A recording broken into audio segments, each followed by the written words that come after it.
आप्यायन्तु ममाङ्गानि वाक्प्राणश्चक्षुः श्रोत्रमथो बलमिन्द्रियाणि च सर्वाणि सर्वं ब्रह्मोपनिषदं माहं ब्रह्म निराकुर्याम् मा ब्रह्म निराकरोद निराकरणमस्त्वनिराकरणं मेस्तु तदात्मनि निरतेय उपनिषत्सु धर्मा ते मयि सन्तु ओम शांति शांति शांति.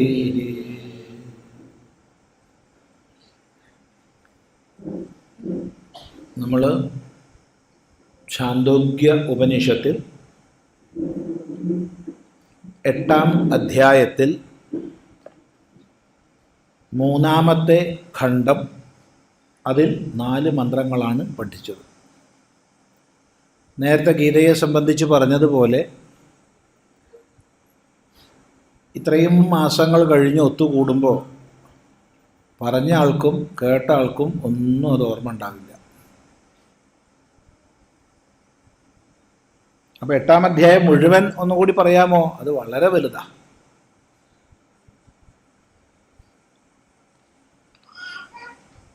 എങ്കിലും അതിൻ്റെ താല്പര്യം സാരം പറഞ്ഞുകൊണ്ട് നമുക്ക് തുടരാം.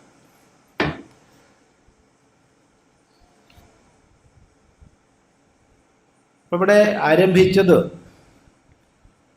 ഈ ബ്രഹ്മപുരത്തിൽ വളരെ ചെറിയൊരു താമരമൊട്ടുണ്ട്.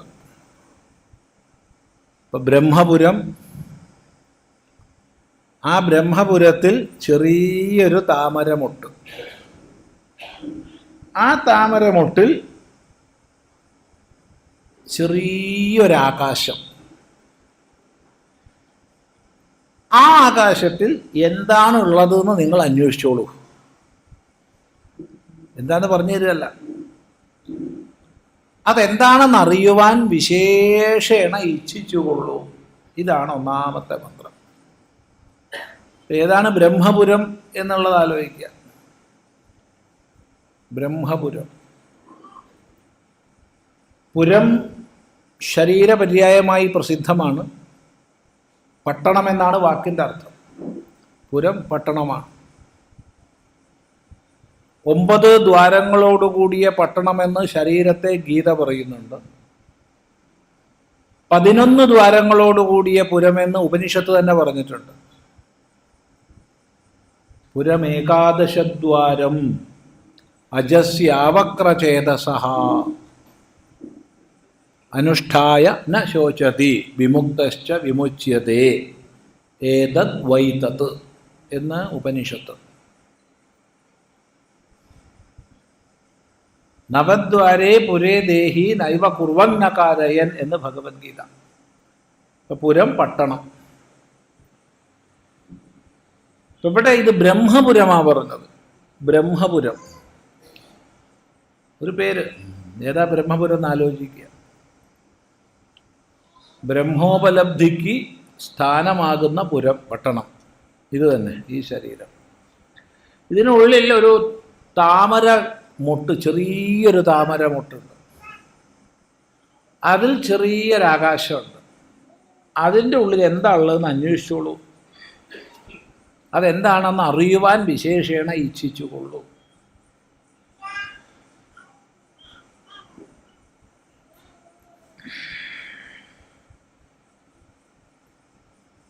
ഇപ്രകാരം പറഞ്ഞാൽ, ആര് പറഞ്ഞാൽ? ഗുരു പറഞ്ഞാൽ, നിർദ്ദേശിച്ചാൽ.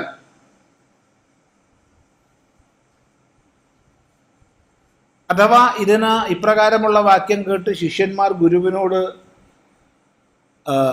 ഈ സംശയം ചോദിച്ചാൽ അയാൾ മറുപടി പറയണം. എന്താ പറയേണ്ടത്?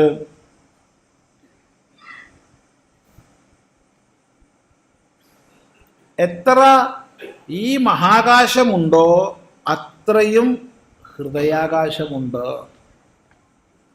സമഷ്ടിയിൽ എന്താണോ അത് തന്നെയാണ് വ്യഷ്ടിയിൽ.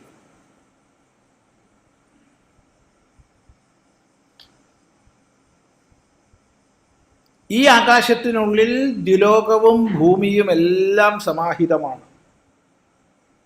അഗ്നിയും വായുവും സമാഹിതമാണ്. സൂര്യനും ചന്ദ്രനും സമാഹിതമാണ്. മിന്നൽ പിണരുകളും നക്ഷത്രങ്ങളും സമാഹിതങ്ങളാണ്.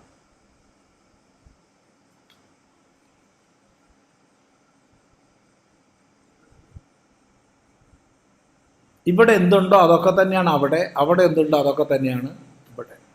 ഇങ്ങനെ അങ്ങ് പറഞ്ഞേക്കണം. കൂടുതൽ അന്വേഷിപ്പിക്കാൻ പ്രേരിപ്പിക്കുകയാണ്. കാരണം നേരത്തെ പറഞ്ഞു തദ്വാവ വിജിജ്ഞാസിതവ്യം, അത് വിശേഷേണ അറിയുവാൻ ഇച്ഛിക്കപ്പെടേണ്ടതാണെന്ന് പറഞ്ഞു. അതുകൊണ്ട് ശിഷ്യൻ്റെ ആ ഒരു അറിയാനുള്ള ഇച്ഛാവിശേഷത്തെ വളർത്തി സൂക്ഷ്മതയിലേക്ക് നയിച്ച് വ്യഷ്ടി സമഷ്ടികളുടെ ഏകതയെ ബോധിപ്പിച്ച് അങ്ങനെ തത്വവിജ്ഞാനത്തിലേക്ക് ഉയർത്തുന്ന ഉപദേശക്രമമാണിത്.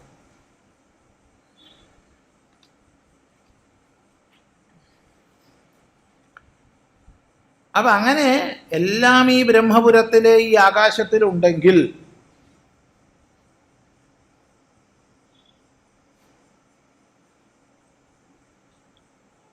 എല്ലാം ഇതിൽ തന്നെയാണെന്ന് പറഞ്ഞു. സൂര്യനും ചന്ദ്രനും ആകാശവും ദ്വിലോകവും ഭൂമിയും എല്ലാം. അങ്ങനെയാണെങ്കിൽ ഈ ബ്രഹ്മപുരത്തിൽ എന്തവശേഷിക്കും? എന്തവശേഷിക്കും?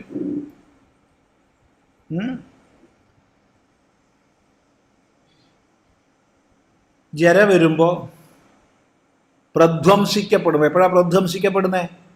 മരണമാണ്. അപ്പോൾ ഈ ബ്രഹ്മപുരം പ്രധ്വംസിക്കപ്പെടുമ്പോൾ പിന്നെ എന്ത് അവശേഷിക്കും എന്ന് ചോദ്യം വരുന്നു. അപ്പോൾ മറുപടി പറഞ്ഞോളണം. എന്താ പറയേണ്ടത്? ജര കൊണ്ട് ഇതൊന്നും ജീർണത സംഭവിക്കുന്നില്ല. ഇതിൻ്റെ വധം കൊണ്ട് അത് വധിക്കപ്പെടുന്നില്ല. ഇത് സത്യമാണ്. ഇതിലാണെല്ലാം സമാഹിതമായിരിക്കുന്നത്. അപ്പോൾ ശരീരം നശിക്കുന്നു, എങ്കിലും ഇത് നശിക്കുന്നില്ല. ശരീരത്തിന് ജര വരുന്നു, ഇതിന് ജര വരുന്നില്ല. അങ്ങനെയുള്ള ഇതിലാണെല്ലാം സമാഹിതമായിരിക്കുന്നത്. ഈ ആത്മാവ് അപഹത പാപ്മാവാണ്, യാതൊരു പാപവുമില്ലാത്തവനാണ്, വിചരനാണ്, വിമൃത്യുവാണ്, വിശോകനാണ്, വിശപ്പ് ദാഹം തുടങ്ങിയവയില്ലാത്തവനാണ്, സത്യകാമനാണ്, സത്യസങ്കല്പനാണ്. ഏറ്റവും പ്രധാനപ്പെട്ടൊരു മന്ത്രമാണ്. അതുകൊണ്ട് മന്ത്രം മാത്രം വായിക്കുന്നു. സബ്രൂയാദ് നാസ്യജരയ ഏതജീര്യതി നവധേ നാസ്യ ഹന്യതേ ഏത സത്യം ബ്രഹ്മപുരമസ്മിൻ കാമാ സമാഹിതാ ഏഷ ആത്മാപഹത പാപ്മാ വിജരോ വിമൃത്യുർവിശോകോ വിജിഘത്സോ അപിപാസ സത്യകാമ സത്യസങ്കൽപ്പോ യഥാ ഹ്യേവേഹ പ്രജാ അന്വാവിശന്തി യഥാനുശാസനം യം യം അന്തമഭികാമാ ഭവന്തി യം ജനപദം യം ക്ഷേത്രഭാഗം തം തമേവ ഉപജീവതി. ഏതേത് ഭാഗത്തെ പ്രാപിക്കണമെന്ന് ഇച്ഛിക്കുന്നുവോ ആ ഭാഗത്തെ പ്രാപിക്കുന്നു. എന്തിനെ നേടണമെന്ന് ഇച്ഛിക്കുന്നു അതിനെ നേടുന്നു. അങ്ങനെ സത്യസങ്കല്പനായിട്ട് ആത്മാ നിലകൊള്ളുന്നു. ശരീരത്തിൻ്റെ ജരയിൽ ആത്മാവിൽ ജരയില്ല, ശരീരത്തിൻ്റെ വധത്തിൽ ആത്മാവിന് വധമില്ല എന്നിങ്ങനെ പറഞ്ഞു കൊടുത്തോളൂ. പിന്നെ മറ്റൊന്നുകൂടി പറയുക. കർമ്മത്താൽ ചയനം ചെയ്യപ്പെടുന്ന ലോകങ്ങൾ മുഴുവൻ ക്ഷയിക്കുന്നു. അതുപോലെ പുണ്യത്താൽ ആർജിക്കപ്പെടുന്ന ലോകങ്ങൾ മുഴുവൻ ക്ഷയിക്കുന്നു. എന്നാൽ ഈ ആത്മനിഷ്ഠയുടെ ലോകം ഒരിക്കലും നശിക്കുന്നില്ല. അവൻ പിതൃലോകകാമനാണെങ്കിൽ പിതൃലോകത്തെ പ്രാപിക്കുന്നു, പിതൃക്കൾ ഉയർന്നു വരുന്നു. മാതൃലോകകാമനാണെങ്കിൽ മാതാക്കൾ ഉയർന്നു വരുന്നു അവൻ്റെ സങ്കല്പം കൊണ്ട്. ഭ്രാതൃലോകകാമനാണെങ്കിൽ ഭ്രാതാക്കൾ എല്ലാം അവൻ്റെ മുമ്പിൽ പ്രത്യക്ഷരാകുന്നു. സഹോദരിമാരുടെ ലോകം ആഗ്രഹിക്കുന്നുവെങ്കിൽ സഹോദരിമാരെല്ലാവരും അവന് പ്രത്യക്ഷരാകുന്നു. സഖിലോകകാമനാകുന്ന സഖാക്കളുടെ ലോകം ആഗ്രഹിക്കുന്നെങ്കിൽ ആ സങ്കല്പം കൊണ്ട് തന്നെ സഖാക്കളെല്ലാം കൂടി വന്നു ചേരുന്നു. ചന്ദനം, പുഷ്പം തുടങ്ങി ചന്ദനം, മാല തുടങ്ങിയവയെ അവൻ ആഗ്രഹിക്കുന്നുവെങ്കിൽ അവൻ്റെ മുമ്പിൽ ചന്ദനവും മാലയും എല്ലാം വന്നു ചേരുന്നു. മനസ്സിലായില്ല പറഞ്ഞത്? അന്നപാനങ്ങൾ ഇഷ്ടം പോലെ വരണമെന്ന് അവൻ സങ്കല്പിക്കുകയാണെങ്കിൽ അന്നപാനം കൊണ്ടൊരു കളിയാണ് അവൻ്റെ ചുറ്റും, തിന്നാനും കുടിക്കാനും. പാട്ട്, നൃത്തം തുടങ്ങിയവ വേണമെന്ന് അവൻ ആഗ്രഹിക്കുകയാണെങ്കിൽ അവൻ്റെ ചുറ്റും പാട്ടും നൃത്തവും കൊണ്ടൊരു ഉത്സവമാകും. അവൻ സ്ത്രീകളെ ആഗ്രഹിക്കുന്നുവെങ്കിൽ സങ്കല്പം മാത്രം കൊണ്ട് എല്ലാ സ്ത്രീകളും എന്നെ എടുത്തോളൂ പറഞ്ഞിട്ട് അവൻ്റെ അടുത്തേക്ക് വരും. എന്തിനാ അധികം വിസ്തരിച്ച് പറയണത്? എന്ത് ഇച്ഛിക്കുന്നോ അത് ആത്മജ്ഞാനിക്ക് പ്രാപ്തമാകും. ഇതാണ് സത്യസങ്കല്പത്വം.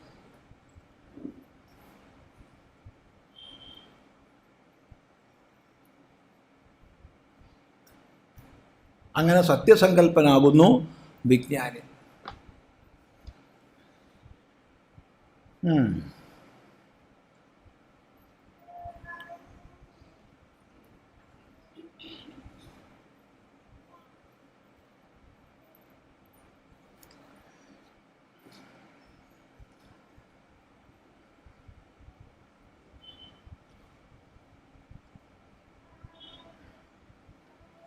സത്യങ്ങളായ കാമങ്ങൾ, സത്യസങ്കല്പനെ കുറിച്ചല്ല പറയുന്നത്. സത്യസങ്കല്പനെ കുറിച്ച് പറഞ്ഞു കഴിഞ്ഞു. അവൻ എന്ത് ഇച്ഛിക്കുന്നു അത് അവനുള്ളതാണ്.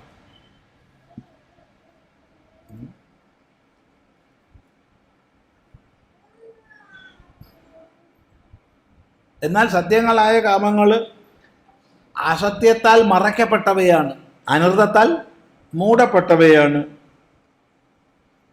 അതുകൊണ്ട് സത്യങ്ങൾക്ക് അസത്യമായിരിക്കുന്ന, അനർത്ഥമായിരിക്കുന്ന അടപ്പുണ്ട്. അതുകൊണ്ട് സാമാന്യമായി അതിനെ ദർശിക്കാൻ ലഭിക്കുന്നില്ല.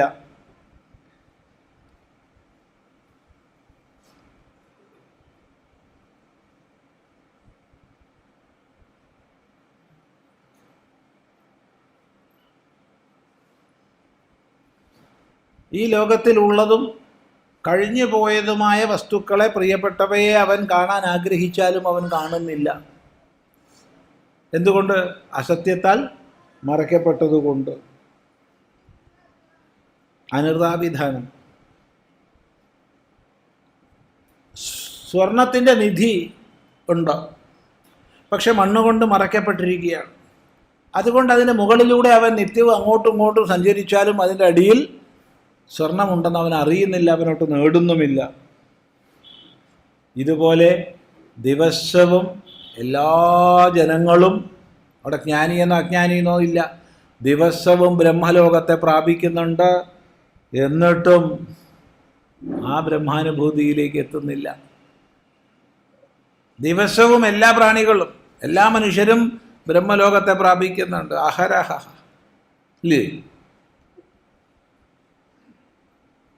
ദിവസവും സുഷുപ്തിയിൽ നമ്മുടെ എല്ലാ ഉപാധികളും വിലയിച്ച് പാരമാർത്ഥികമായ സത്യസ്വരൂപമാണ്.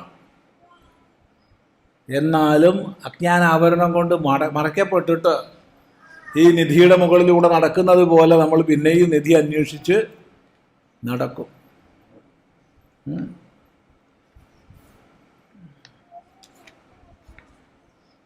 അതുകൊണ്ട് വാസ്തവത്തിൽ ഈ പരമസത്യം, ഈ ബ്രഹ്മം ഉള്ളിൽ തന്നെയാണ്.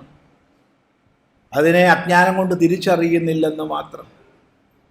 ഇപ്പം ദിവസവും എല്ലാവരും സുഷുപ്തിയിൽ പ്രാപിക്കുന്നുണ്ടെങ്കിലും തിരിച്ചറിയുന്നില്ല. അതുകൊണ്ട് ഇവിടെ ആചാര്യൻ ആചാര്യന് നേരം പോക്ക് പറയാമല്ലോ, ഹൃദയത്തിൽ ഇവനുണ്ട് എന്നുള്ള അർത്ഥത്തിലാണ് ഹൃദയം എന്നുള്ള വാക്ക് തന്നെ വന്നിട്ടുള്ളത് എന്ന് പറയുന്നത്. ഹൃദയം, ഇത് ഹൃദയം. വാസ്തവത്തിൽ ഹൃദയം എന്നല്ല ഹൃദയം, എങ്കിലും അത് നേരം പോക്ക് ഹൃദയം എന്ന് പറഞ്ഞാൽ തന്നെ ഹൃദയം, ഉള്ളിൽ ഇവൻ ഇരിക്കുന്നു എന്നാണ് അർത്ഥം.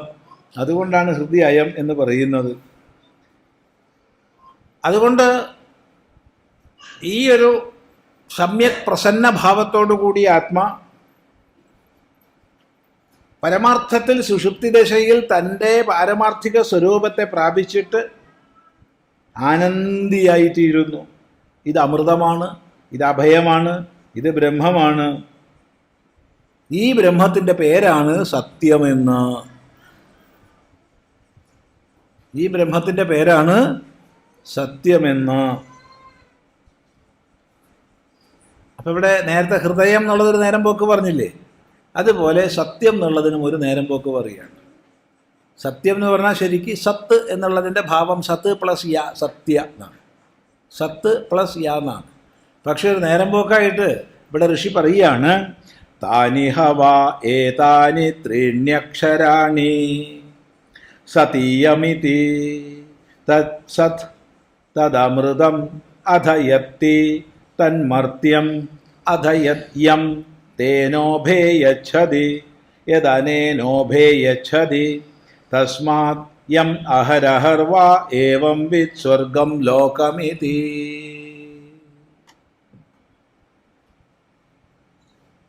സ്വർഗം ലോകമേതി ഏതിയാണ്. താനി ഹവാ ഏതാനി ത്രീണ്യക്ഷരാണി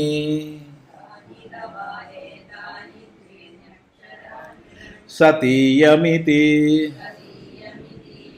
തത് യത് സത് തദമൃതം അധയത്തി തന്മർത്യം അധയദ്യം തേനോഭേയച്ഛതി യദനേനോഭേയച്ഛതി തസ്മാത് യം അഹരഹർവാ ഏവം വിത് സ്വർഗം ലോകമേതി.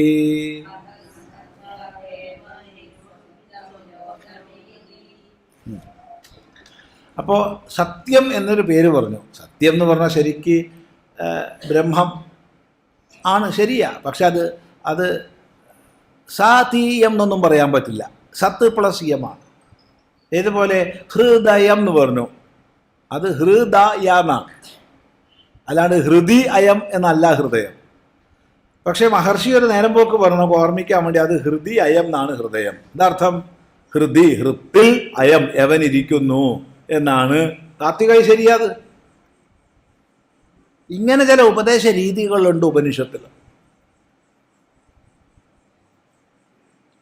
അപ്പോൾ ഹൃദയം എന്നുള്ളതിൻ്റെ നിരുക്തി ഹൃദി അയം എന്നാണെന്ന് നമ്മൾ പറഞ്ഞാൽ വൈയാകരണന്മാരത് സമ്മതിക്കില്ല. മനസ്സിലായല്ലോ? എന്നാൽ ഉപനിഷത്തിനത് സമ്മത. ഹൃദി അയം ഇതി ഹൃദയം. അതുപോലെ സത് പ്ലസ് യാ ആണ് സത്യ. ഇവിടെ പറയാണ് ഈ സത്യം എന്ന് പറഞ്ഞാൽ എന്താണെന്നറിയോ? സതീയ എന്നാണ്. സതീയ, അതാണ് സത്യം എന്നാവുന്നത്. എങ്ങനെയാ സതീയ സത്യമാവാൻ ചോദ്യമില്ല കേട്ടോ. അതുകൊണ്ടാണ് വൈയാകരണത് അംഗീകരിക്കില്ല. ഭാഷാദൃഷ്ടിയിൽ ആരും അംഗീകരിക്കാൻ പോണില്ല. സതീയ എന്നാണ് സത്യം എന്ന് പറഞ്ഞാൽ ആരും അംഗീകരിക്കാൻ പോണില്ല. എന്നാൽ ഉപനിഷത്തിലെ ഋഷി ചില വിഷയങ്ങൾ നേരമ്പോക്കായിട്ടും ചിലത് നമുക്ക് ഓർമ്മിക്കാൻ എളുപ്പത്തിന് വേണ്ടിയിട്ടും ഒക്കെ പറയും. അത് തെറ്റാണെന്ന് ആരും പറഞ്ഞേക്കരുത്. ഈ പരോക്ഷപ്രിയാഹ ദേവാഹ എന്നൊരു ശ്രുതി പ്രസിദ്ധമാണ്. ദേവന്മാർ പരോക്ഷപ്രിയരാണ്. അപ്പം നേരെ പറയുന്നതിനേക്കാൾ ദേവന്മാർക്കിഷ്ടം വളഞ്ഞു പറയുന്നതാണ്. അപ്പോൾ നമ്മളിപ്പോൾ ഒരാൾ കഷ്ടപ്പെട്ട് നമ നമ വിഷ്ണവേ നമ വിഷ്ണവേ നമ വിഷ്ണവേ നമ എന്ന് പറഞ്ഞു എന്ന് വിചാരിച്ചോളൂ. വിഷ്ണുവിന് കൂടുതൽ ഇഷ്ടം ഈ നമ എന്നുള്ള തിരിച്ചു പറയുന്നതാണ്. ഇപ്പോൾ മന മന എന്ന് പറഞ്ഞാൽ ഇഷ്ടമാണ്. ആര് പറഞ്ഞു? പരോക്ഷപ്രിയാദേവാഹ. ഇത്രയും ഈ നേരെ പറയുന്നതിനേക്കാൾ ഒരു ഒട്ടക്കിൻ്റെ ഭാഷയിൽ വളച്ചു പറയുന്നതാണ് ദേവന്മാർക്ക് പ്രിയം. അതുകൊണ്ട് പണ്ഡിതന്മാരും അങ്ങനെ പറയുന്നൊരു ശീലമുണ്ട്. അപ്പോൾ പറയുകയാണ് സതീയ എന്നാണ് സത്യ. സ പ്ലസ് തി പ്ലസ് യം സതീയം. ഈ സതീയം ആണ് സത്യമാവണത് എന്ന് പറയുക. എങ്ങനെയാണെന്നാരും ചോദിച്ചേക്കരുത്. ഋഷി പറഞ്ഞു, അതുകൊണ്ട് അങ്ങനെയാണ്. ഇതെന്തിനാ സതീയം പറഞ്ഞത്? ബ്രഹ്മ സത്യമാണെന്ന് പറഞ്ഞു. ബ്രഹ്മ സത്യമാണ്. എങ്ങനെയാ സത്യമാകുന്നത്? പറയാം. താനി ഹവ ഏതാനി ത്രീണ്യക്ഷരാണി. അപ്പം ഉണ്ടല്ലോ 3 അക്ഷരങ്ങളുണ്ട്. ഈ സത്യത്തിൽ 3 അക്ഷരങ്ങളുണ്ട്. സ തീ യമിതി യം ഇതി സ തീ യം. ഇതാണ് 3 അക്ഷരങ്ങൾ. സ തീ യം. തദ് യത് സത്, എന്താണോ സത്, തദ് യത് സ തദ് അമൃതം. അതിൽ സ എന്താണോ അത് അമൃതമാണ്, മരണരഹിതമായ കേവല സത്യമാണ്. എന്ത്?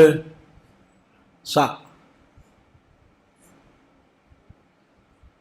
യത് തീ തത് മർത്യം, അതിൽ തീ എന്താണോ അത് മരിക്കുന്നതാണ്, മർത്യമാണ്. മറ്റത് അമർത്യമാണ്. സ അമർത്യം, തീ മർത്യം. യം എന്ന് പറഞ്ഞാലോ രണ്ടിനെയും പ്രാപിക്കുന്നു എന്നുള്ളതാണ് യം. ഇതൊക്കെ എങ്ങനെയാന്ന് ചോദിച്ചേക്കരുതേ. ഇത് ചില കാൽപ്പനിക ദൃഷ്ടികളെ ആശ്രയിച്ചുകൊണ്ട് ഉപദേശിക്കുന്ന ശൈലി ഉപനിഷത്തിൽ ധാരാളമുണ്ട്. കാൽപ്പനികത കുറച്ചൊക്കെ വേണം. കുറച്ചെങ്കിലുമൊക്കെ കാൽപ്പനികത ഉള്ളവർക്കേ ഉപനിഷത്ത് പഠിക്കാനൊക്കും. അല്ലാണ്ട് എല്ലാം ഉള്ളതുള്ള പോലെ മാത്രം പറയണം എന്ന് പറഞ്ഞാൽ അപ്പോൾ ഉപനിഷത്തൊന്നും പഠിക്കാൻ പറ്റില്ല. കുറച്ച് തമാശയും കുറച്ച് കാൽപ്പനികതയും എല്ലാം ഉൾക്കൊള്ളാൻ നമുക്ക് കഴിയണം. അല്ലെങ്കിൽ ശരിയാവില്ല.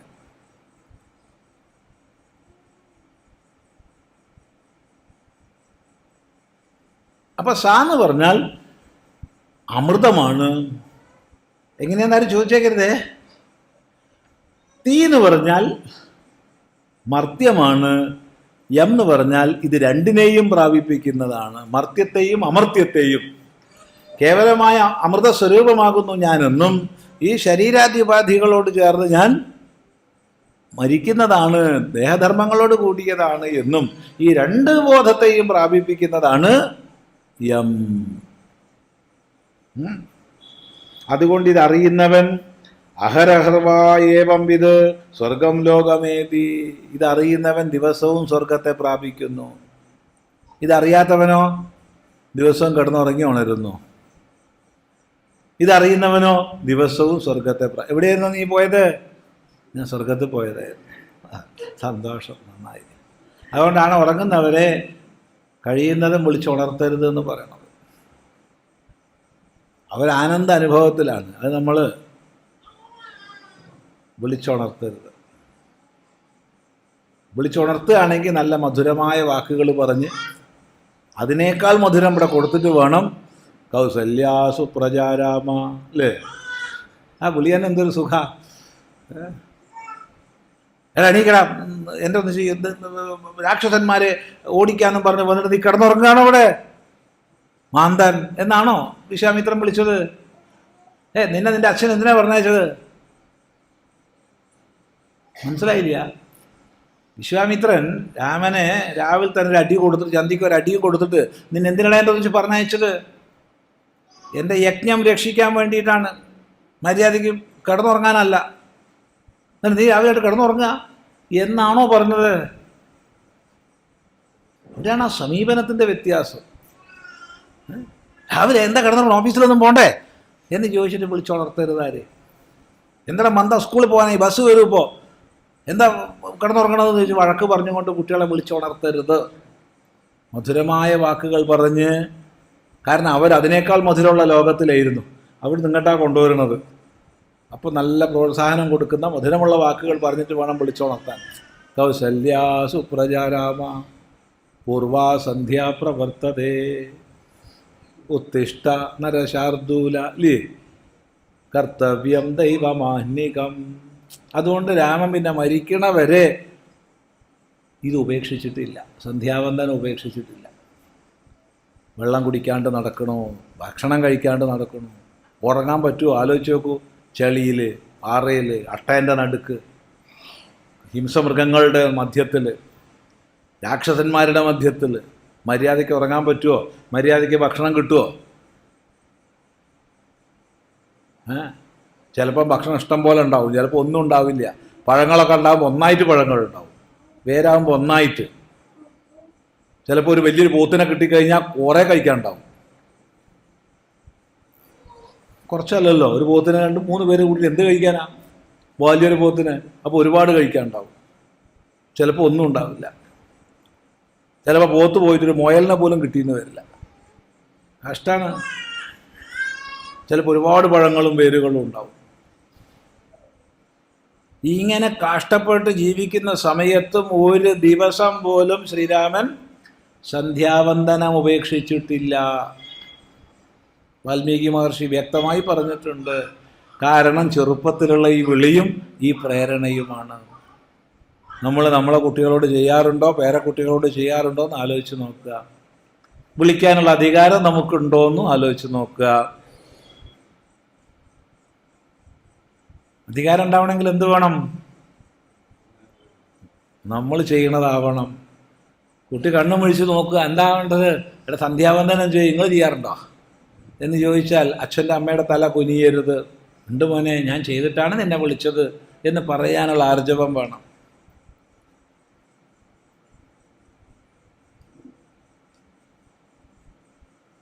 ശ്രദ്ധിക്കുക.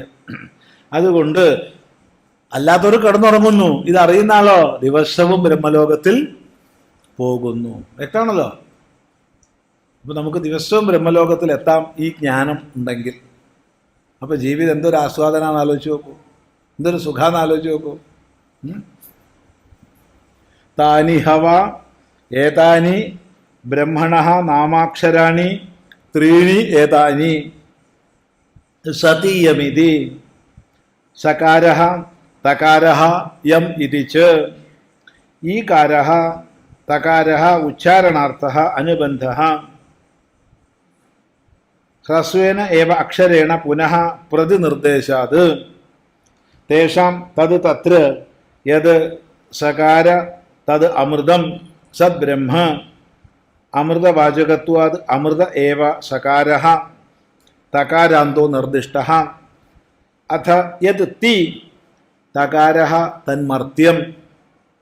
അഥ യത് യം അക്ഷരം തേന അക്ഷരേണ അമൃതം അമർത്യാഖ്യേ പൂർവേ ഉഭേ അക്ഷരേ യച്ഛതി യം അയം ഇതി നിയമയതി വശീകരോതി ആത്മന ഇത്യർത്ഥഃ.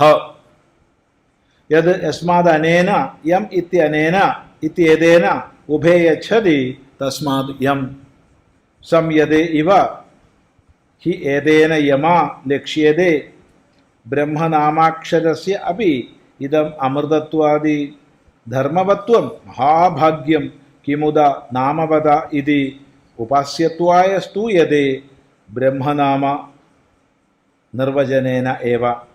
നാമവതോ വാ നാമവതഃ വേത്ത ഏവം വിദ് അഹരഹർവാ ഏവം വിദ് സ്വർഗം ലോകം ഏതി ഇതി ഉക്താർത്ഥം.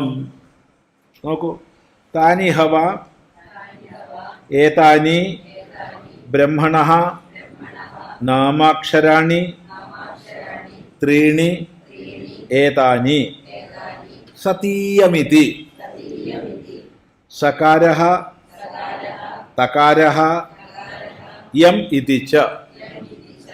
ഈകാരഃ തകാരഃ ഉച്ചാരണാർത്ഥഃ അനുബന്ധഃ. ഹ്രസ്വേന ഏവ അക്ഷരേണ പുനഃ പ്രതിനിർദ്ദേശാത്. തേഷാം യത് തത്ര യത് സത് സകാരഃ തദമൃതം സദ്ബ്രഹ്മ. അമൃതവാചകത്വാത് അമൃത ഏവ സകാരഃ തകാരാന്തഃ നിർദ്ദിഷ്ടഃ. അഥ യത് തി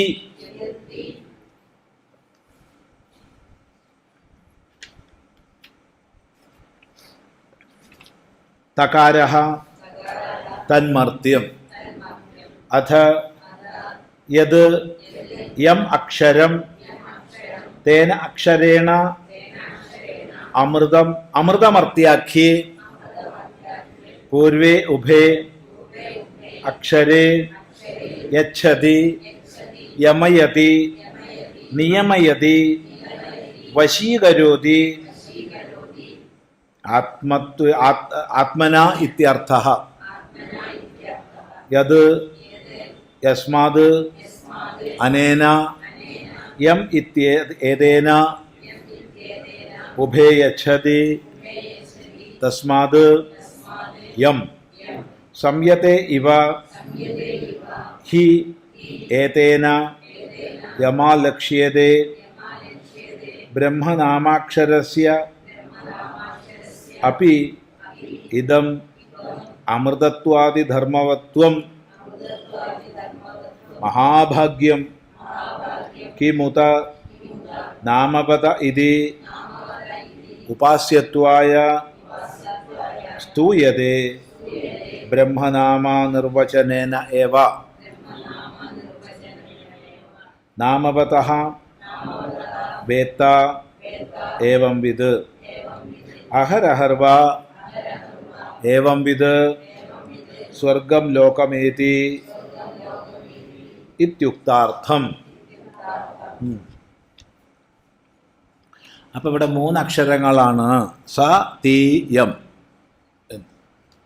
അതാണ് താനിഹവ ഏതാനി ബ്രഹ്മണ നാമാക്ഷരാണി ത്രീണി. ഈ ബ്രഹ്മത്തിൻ്റെ ഏതാ ബ്രഹ്മത്തിൻ്റെ പേര് പറഞ്ഞത്? സത്യം.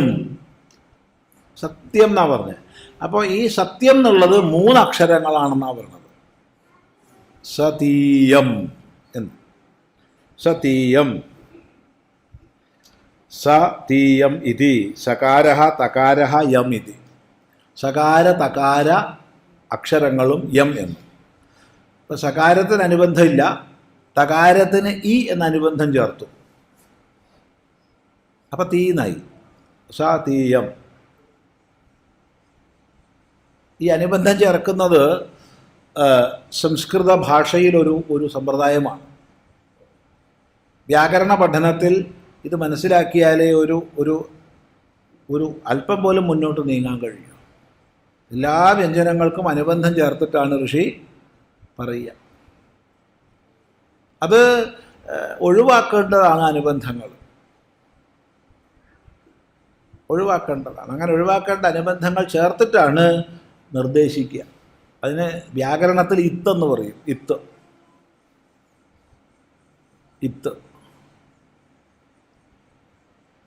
അപ്പം ഇത്തിനൊന്നും നിലനിൽപ്പില്ല.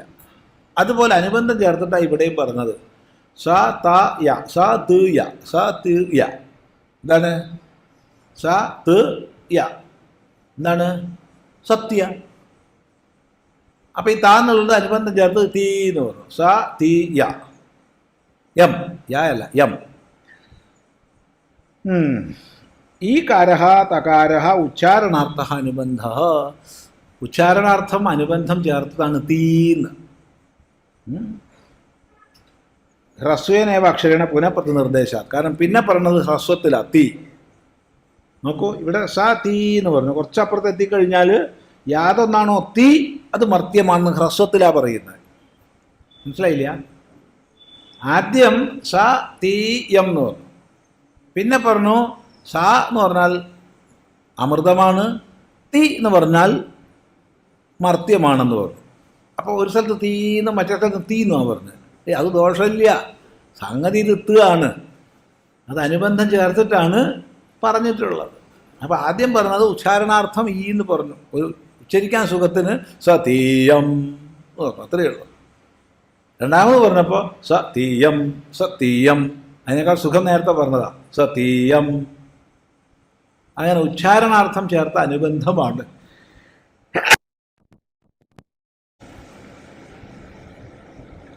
അപ്പം എന്താണ്? അവയുടെ കൂട്ടത്തിൽ യാതൊരു സ ഉണ്ടോ അത് അമൃതമാണ്, സദ്ബ്രഹ്മ.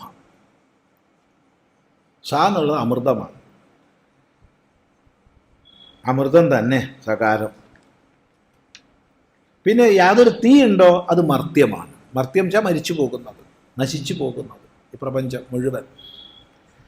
യം എന്നുള്ളത് രണ്ടിനെയും ചേർക്കുന്നു എന്നുള്ളതാണ്. രണ്ടിനെയും നിയമിക്കുന്നു. യമയതീതിയം, നിയന്ത്രിക്കുന്നു. രണ്ടിനെയും നിയന്ത്രിക്കുന്നു, രണ്ടിനെയും ചേർത്ത് നിർത്തുന്നു, രണ്ടിനെയും പ്രാപിപ്പിക്കുന്നു എന്നൊക്കെ പറയാം. അങ്ങനെയാണ് സത്യം. അപ്പോൾ പരമാർത്ഥത്തിൽ വ്യവഹാരാതീതമായിരിക്കെ മർത്യവും അമർത്യവും എല്ലാമായി തീരുന്നതും മർത്യാമർത്യങ്ങളെ ചേർക്കുന്നതും എല്ലാം ഈ ഒരു സത്യമാകുന്നു. അതാണ് ബ്രഹ്മമെന്നറിയൂ. മുമ്പിൽ പറഞ്ഞ രണ്ടക്ഷരത്തെയും, അതായത് അമൃതമർത്യാഖ്യ, അമൃതത്തെയും മർത്യത്തെയും, ഏതാ അമൃതം? സ, മർത്യം ഇത് രണ്ടിനെയും പ്രാപിപ്പിക്കുന്നു യം. അപ്പൊ സത്യമായി. വശീകരോതി ആത്മന, സ്വരൂപത്താൽ വശീകരിച്ച് ചേർക്കുന്നു, രണ്ടിനെയും ചേർക്കുന്നു. അതുകൊണ്ട് രണ്ടിനെയും ചേർക്കുന്നത് കൊണ്ട് യം എന്ന് പറഞ്ഞു. ഇതിനാൽ സംയതമാകുന്നു രണ്ടും, സത്തും സായും തീയും രണ്ടും ഈ യമിനാൽ സംയതമാകുന്നു, നിയന്ത്രിക്കപ്പെടുന്നു. അമൃതധർമ്മത്വം സായുടെ, മൃതധർമ്മത്വം തീയുടെ. അപ്പോൾ രണ്ടിനെയും ചേർത്ത് രണ്ടിനും ഉപരിയുള്ള കേവലമായ ആ സത്യത്തെ ബോധിപ്പിക്കുന്നു. ഇത് എന്തൊരു മഹാഭാഗ്യമാണ്, ശ്രേഷ്ഠമാണിതെന്ന് കാണിക്കണത് ഇതിനെ ഉപാസിക്കാൻ വേണ്ടിയിട്ടാണ്. ശ്രേഷ്ഠമാണെന്ന് കാണിച്ചാൽ അതിനെ നമ്മൾ ഉപാസിക്കും. ഇതിൽ യാതൊരു കേമത്വം ഇല്ല എന്ന് വന്നാൽ നമ്മളതിനെ ഉപാസിക്കാറ് പതിവില്ല. അപ്പോൾ ഈ സത്യം എന്നുള്ളതിൻ്റെ ശ്രേഷ്ഠതയെ കാണിച്ച് അത് ഉപാസ്യമാണെന്ന് സ്തുതിക്കുകയാണ്. നിങ്ങൾ ഉപാസിക്കൂ കേട്ടോ, ഈ ബ്രഹ്മത്തെ ഉപാസിക്കൂ. എന്ത് പേരിൽ? സത്യം എന്നുള്ള പേരിൽ ഉപാസിക്കൂ എന്ന് കാണിക്കുക. ഇതിനെ അറിയുന്നവൻ ദിവസവും സ്വർഗത്തെ പ്രാപിക്കും എന്നർത്ഥം. വ്യക്തമാണോ പറഞ്ഞത്? ഇതിനറിയാത്തവനോ ദിവസവും കിടന്നുറങ്ങി ഉണരും. ഇത്രയേ ഉള്ളൂ. രണ്ടാളും പ്രക്രിയ ഒന്ന് തന്നെയാണ്. ഒരാൾ അറിയുന്നു, മറ്റൊരാൾ അറിയുന്നില്ല. അത്രയേ ഉള്ളൂ. ഇതാണ് മൂന്നാമത്തെ ഖണ്ഡം. നോക്കൂ, നാലാമത്തത്. അഥയ ആത്മാ സസേതുർവിധൃതിരേഷാം ലോകാനാം അസംഭേദായ നൈതം സേതുമഹോരാത്രേ തരതോ ന ജരാ ന മൃത്യുർ ന ശോകോ ന സുകൃതം ന ദുഷ്കൃതം സർവേ പാപ്മാനോതോ നിവർത്തന്തേ അപഹത പാപ്മാ ഹ്യേഷ ബ്രഹ്മലോകഃ. പറയാം. അഥയ ആത്മാ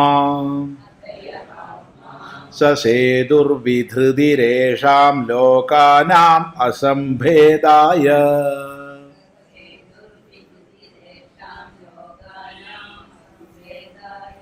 നൈതം സേതുമഹോരാത്രേ തരതോ ന ജരാ ന മൃത്യുർ ന ശോകോ ന സുകൃതം ന ദുഷ്കൃതം സർവേ പാപ്മാനോതോ നിവർത്തന്തേ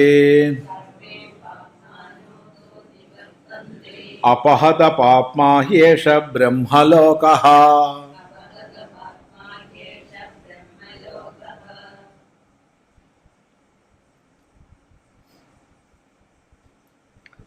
പിന്നെ അപ്പോൾ നേരത്തെ പറഞ്ഞു സത്യം എന്നാണ് എന്ന് പറഞ്ഞു. ഇപ്പം പുതിയെന്ന് പറയും. ഓരോരോ പദങ്ങളെ കൊണ്ട് അനുസന്ധാനം ചെയ്യാൻ പറയുകയാണ്. ഇപ്പം പറയുകയാണ് ഇത് സേതുവാണ് കേട്ടോ, പുതിയൊരു പേര്. അപ്പം നേരത്തെ പറഞ്ഞു ആത്മാവ് ബ്രഹ്മം സത്യമാണെന്ന് പറഞ്ഞു. ഇപ്പം പറയുകയാണ് അഥ യ ആത്മാ സസേതുഹു. ഈ ആത്മാവ്, യാതൊരാത്മാവുണ്ടോ അത് സേതുവാണ്. സേതു എന്താ? സേതു പാലമെന്ന് പറയാം, അണക്കെട്ടെന്ന് പറയാം.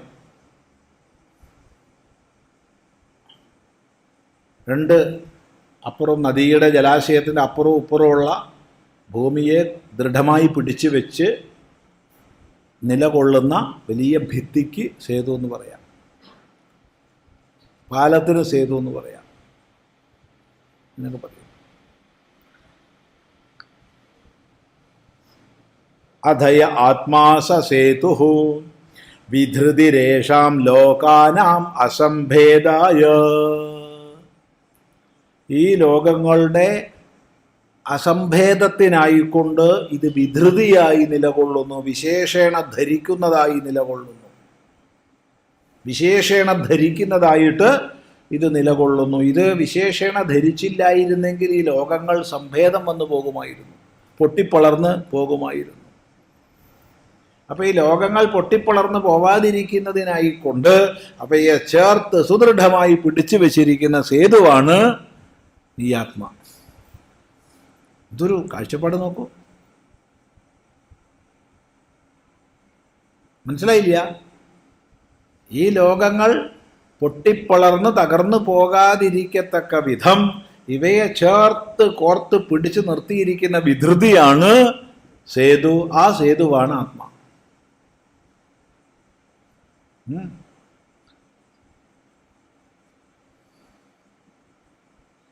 ഈ സേതുവെ ദിനരാത്രങ്ങൾ അതിക്രമിക്കുന്നില്ല, ഈ സേതുവെ ജര ബാധിക്കുന്നില്ല, മൃത്യുവില്ല, ശോകമില്ല, സുകൃതമില്ല, ദുഷ്കൃതമില്ല, ഒരു പാപവും അവിടെ ഇല്ല. അതുകൊണ്ട് ഇത് അപഹത പാപ്മാവാണ്. വാസ്തവത്തിൽ ഇതാണ് ബ്രഹ്മലോകം. ഈ ബ്രഹ്മലോകത്തെ തേടി വേറെ എങ്ങോട്ടും പോണ്ട. ബ്രഹ്മലോകം എന്നൊക്കെ പറയുമ്പോൾ വേറെ ഏതോ ഒരു ലോകം എവിടെ ഉണ്ടെന്ന് ആരും വിചാരിക്കേണ്ട. ആത്മസ്വരൂപം തന്നെയാണ് ബ്രഹ്മലോകം. അതുകൊണ്ട് ആ ഒരു ഉപദേശം തരാൻ വേണ്ടി പറയുകയാണ്, ഇതൊരു സേതുവാണമ്മ, ഇത് സേതുവാണ്. എങ്ങനെയുള്ള സേതുവാണ്?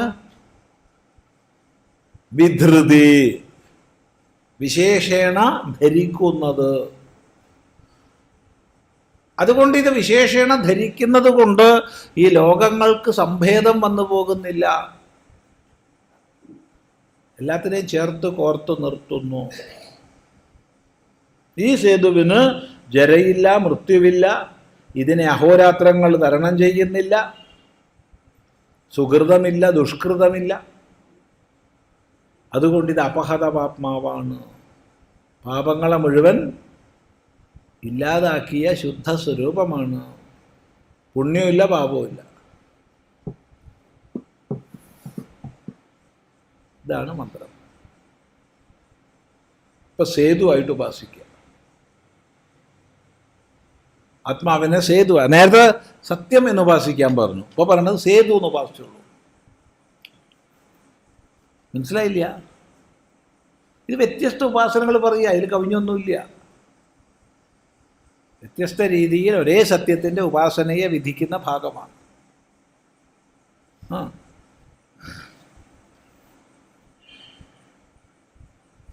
അഥ യ ആത്മാ ഇതി ഉക്തലക്ഷണഃ യ സംപ്രസാദഃ തസ്യ സ്വരൂപം വക്ഷ്യമാണൈഃ ഉക്തൈഃ അനുക്തൈശ്ച ഗുണൈഃ പുനഃ സ്തൂയതേ ബ്രഹ്മചര്യ സാധന സംബന്ധാർത്ഥം. യ ഏഷ യഥോക്തലക്ഷണ ആത്മാ സ സേതുരിവ സേതുഃ വിധൃതി വിധരണഃ അനേന ഹി സർവം ജഗത് വർണ്ണാശ്രമാദി ക്രിയാകാരക ഫലാഭിഭേദ നിയമൈഃ കർത്തുരനുരൂപം വിദധത വിധൃതം അധ്രീയമാണം ഹി ഈശ്വരേണ ഇദം വിശ്വം വിനശ്യത് യതഃ തസ്മാത് സ സേതുഃ വിധൃതിഃ. കിമർത്ഥം സേതുരിത്യാഹ യേഷാം ഭൂരാദീനാം ലോകാനാം കർത്തൃകർമ്മഫലാശ്രയാണാം അസംഭേദായ അവിതാരണായ അവിനാശായ ഇത്യേതത്. കിം വിശിഷ്ടം കിം വിശിഷ്ടഃ ച അസൗ സേതുഃ നൈദം സേതും ആത്മാനം അഹോരാത്രേ സർവസ്യ ജനിമതഃ പരിച്ഛേദകേ സതി നൈദം തരതഃ.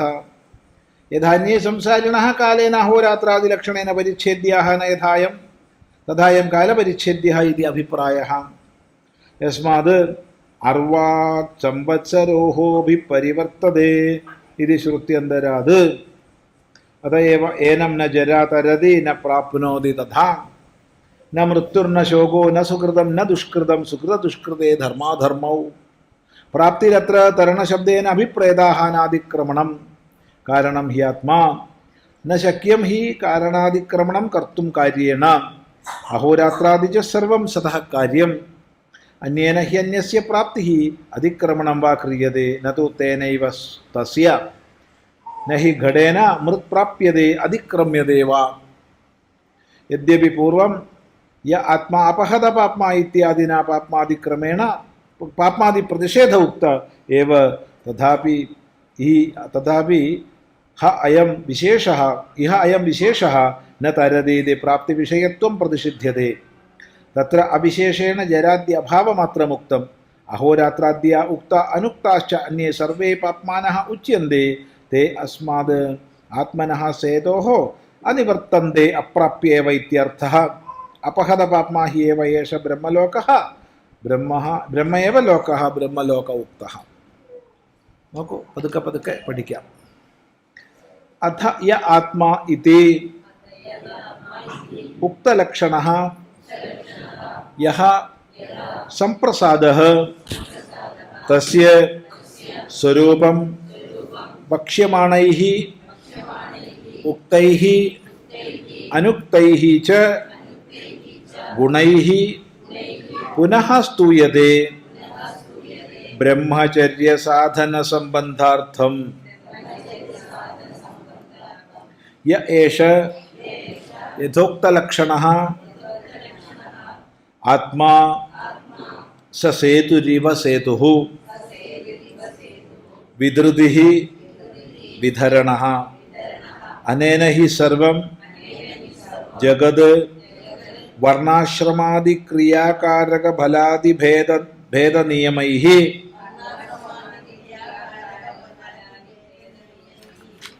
കർത്തുരനുരൂപം വിദധത വിധൃതം അധ്രിയമാണം ഹി ഈശ്വരേണ ഇദം വിശ്വം വിനശ്യേത് തത് വിനശ്യേത് യതഃ തസ്മാത് സഹ സേതുഃ വിധൃതിഃ. അപ്പോൾ ഈ യാതൊരാത്മാവ് യാതൊന്നിനെ കുറിച്ച് നേരത്തെ സതീയം എന്ന് പറഞ്ഞുവോ പല പേരുകളെ കൊണ്ട് ഉപാസ്യമായിട്ട് പറയുന്നുവോ അത് പല പേര് പറയുന്നത് ഓരോരുത്തർക്കും ഉപാസനയ്ക്ക് യോഗ്യമാവുന്ന രീതിയിലാണ്. അപ്പോൾ ഒരാൾക്ക് ഏറ്റവും അനുരൂപമായൊരു ഉപദേശം കിട്ടി അവിടെ നിന്നോളണം, പിന്നെ മുന്നോട്ട് പോകണ്ട. പക്ഷെ മുന്നോട്ട് പോകണം, പഠിക്കണം. കാരണം അതിനേക്കാൾ അനുരൂപം പിന്നെ വന്നാലോ? നമ്മളെല്ലാ തിരഞ്ഞെടുപ്പും അങ്ങനെയല്ലേ? എല്ലാ തിരഞ്ഞെടുപ്പും നമ്മൾ അങ്ങനെയാണ് ചെയ്യുക. പച്ചക്കറി പീടികയിൽ പോയിട്ട് ഒരു സാധനം നമ്മൾ മേടിക്കാൻ വേണ്ടി ആദ്യം നല്ലത് നോക്കി അതിനേക്കാൾ നല്ലത് കണ്ടാലോ അതെടുക്കും. ഇതുമെല്ലാം അങ്ങോട്ട് തന്നെ തിരിച്ചു വെക്കും. അങ്ങനെയാണ്. അതുപോലെ ഓരോ വ്യക്തിക്കും സ്വീകരിക്കാൻ ഉപാസ്യമായത് സ്വീകരിക്കാൻ വേണ്ടിയിട്ടാണ് പല വാക്യങ്ങളെ പറയുന്നത്, പല പദങ്ങളെ പറയുന്നത്.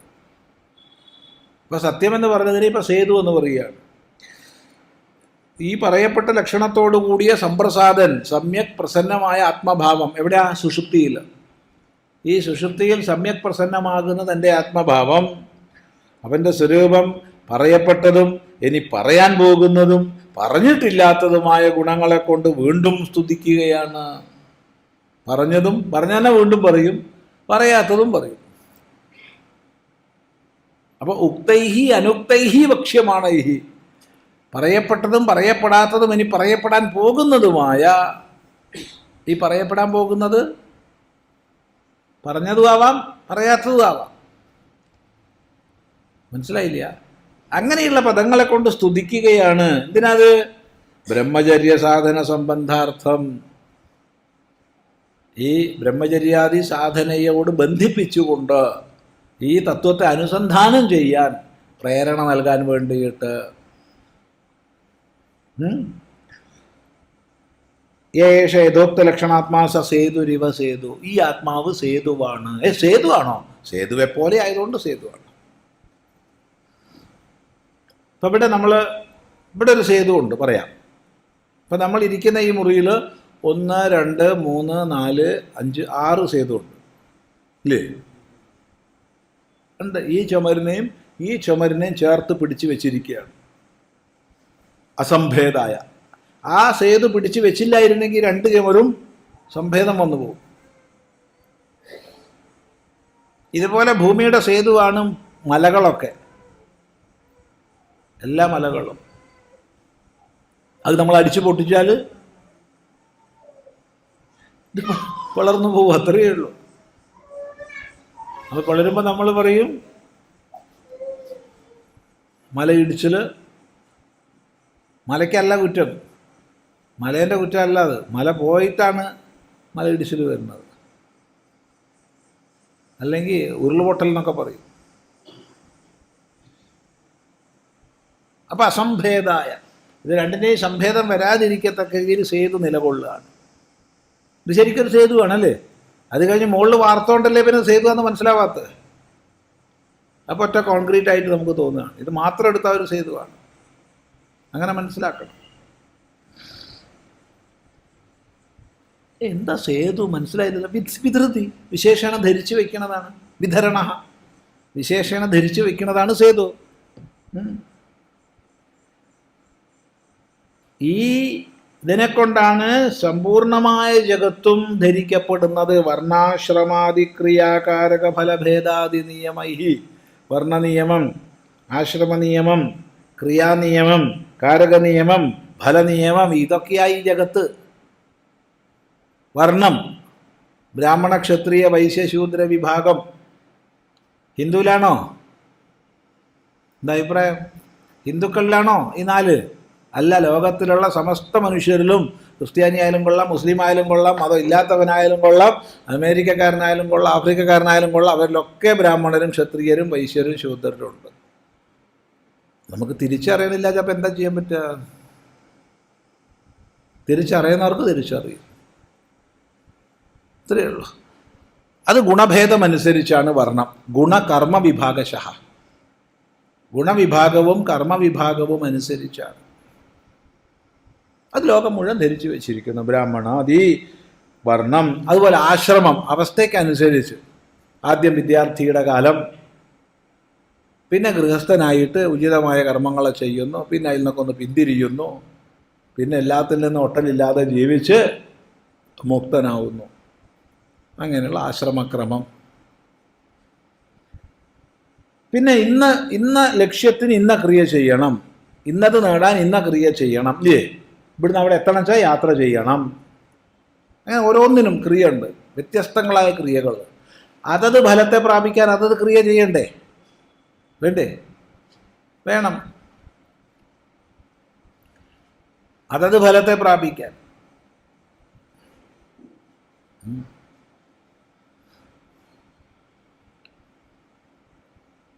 അതത് ക്രിയ ചെയ്യണം. അതങ്ങനെയാ. ആ ക്രിയകളിൽ ലൗകികം വരും, വൈദികം വരും, ഒക്കെ വരും. ഇപ്പോൾ വൈദികമായിരിക്കുന്ന ഫലത്തെ പ്രാപിക്കാൻ വൈദിക ക്രിയകൾ ചെയ്യേണ്ടോണം ചെയ്യണം. ലൗകികമായ ഫലത്തെ പ്രാപിക്കാൻ ലൗകിക ക്രിയകൾ ചെയ്യേണ്ടോണം ചെയ്യണം. അപ്പോൾ ഒരു ക്രിയയ്ക്ക് ഒരു ഫലം ഉറപ്പുണ്ടോ? അനേക ഘടകങ്ങളുണ്ട് അവിടെ. പക്ഷേ ഫലത്തിന് ക്രിയ വേണം. ക്രിയയ്ക്ക് എല്ലാം ഫലം വന്നോളണമെന്നില്ല, പക്ഷെ ഫലത്തിന് ക്രിയ വേണം. ഇപ്പോൾ ഒരു നേരം പോക്ക് പറഞ്ഞു തരാം.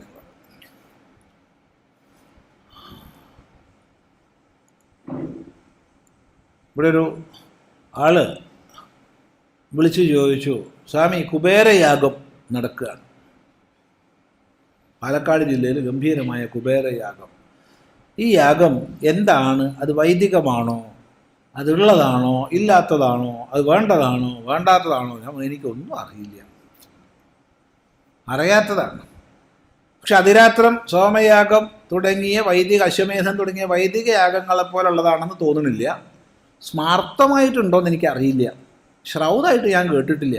ഞാൻ കേട്ടിട്ടില്ല എന്നുള്ളതുകൊണ്ട് ഇല്ല എന്നർത്ഥം ഇല്ല. ഉണ്ടോ? ഞാൻ സർവജ്ഞനല്ലല്ലോ, ഞാനൊരു പണ്ഡിതനുമല്ല, ഒരു സാധാരണ മനുഷ്യനാണ്. ഞാൻ കേട്ടിട്ടില്ല ശ്രൗതമായിട്ട്. പിന്നെ വിഷ്ണുയാഗം, ചണ്ഡീയാഗം എന്നൊക്കെ പറഞ്ഞിട്ട് സ്മാർത്ഥയാഗങ്ങളുണ്ട്. വിഷ്ണുയാഗം, ചണ്ഡീയാഗം. ചണ്ഡി തന്നെ പല ജാതിയുണ്ട്. ശതചണ്ഡി, സഹസ്രചണ്ഡി, അങ്ങനെ പലതും. നമുക്ക് വേണ്ട ലക്ഷം ചണ്ഡി, കോടി ചണ്ഡിയൊക്കെ ഉണ്ടാക്കാം. കാരണം എന്താ? അത്രയും പ്രാവശ്യം ചണ്ഡി ചൊല്ലിക്കൊണ്ട് ഹവിസർപ്പിക്കണം, അത്രയേ ഉള്ളൂ. കേമാണ്. അത് ശ്രൗതമാണ്, സ്മാർത്ഥമല്ല. വിഷ്ണുയാഗം ശ്രൗതമാണ്, സ്മാർത്ഥമല്ല. അതുപോലെ കുബേരുണ്ടോയെന്ന് അറിയില്ല. ഏതായാലും അതിൽ ഒഴിവാക്കാൻ വയ്യാത്ത വിധത്തിൽ ആൾക്കാർ വന്ന് ക്ഷണിച്ചു. എന്താ ചെയ്യുക, ഈ ഓരോ എന്താ ഏതാണെന്ന് മനസ്സിലാക്കാണ്ട് അതിന് വരാമെന്നും പറഞ്ഞു. ചെല്ലാം എന്ന് പറഞ്ഞു. വളരെ ദുഃഖകരമായൊരു ഹത്യ നടന്നു പാലക്കാട്. നമ്മളുമായിട്ട് വളരെ ബന്ധപ്പെട്ടിരുന്ന വളരെ സാത്വികനായൊരു മനുഷ്യൻ. അദ്ദേഹം പ്രചാരകനായിട്ട് ഇവിടെ ബാലുശ്ശേരി ഉണ്ടായിരുന്നു. അന്നല്ല, ഞങ്ങളന്ന് കണ്ടിട്ടുണ്ട്, ഔപചാരികമായി പരിചയപ്പെട്ടിട്ടുണ്ട്, ബന്ധപ്പെട്ടിട്ടുണ്ട് എന്നുള്ളത് ശരി. അവിടെ പല പ്രാവശ്യം വന്നിട്ടുണ്ട്. പക്ഷെ ഞങ്ങൾ തമ്മിൽ അടുത്തത് അവിടെ നിന്നല്ല, പാലക്കാട് നിന്നാണ്. പാലക്കാട് എല്ലാ പരിപാടികൾക്കും വരുന്ന ഒരു മനുഷ്യനാണ്.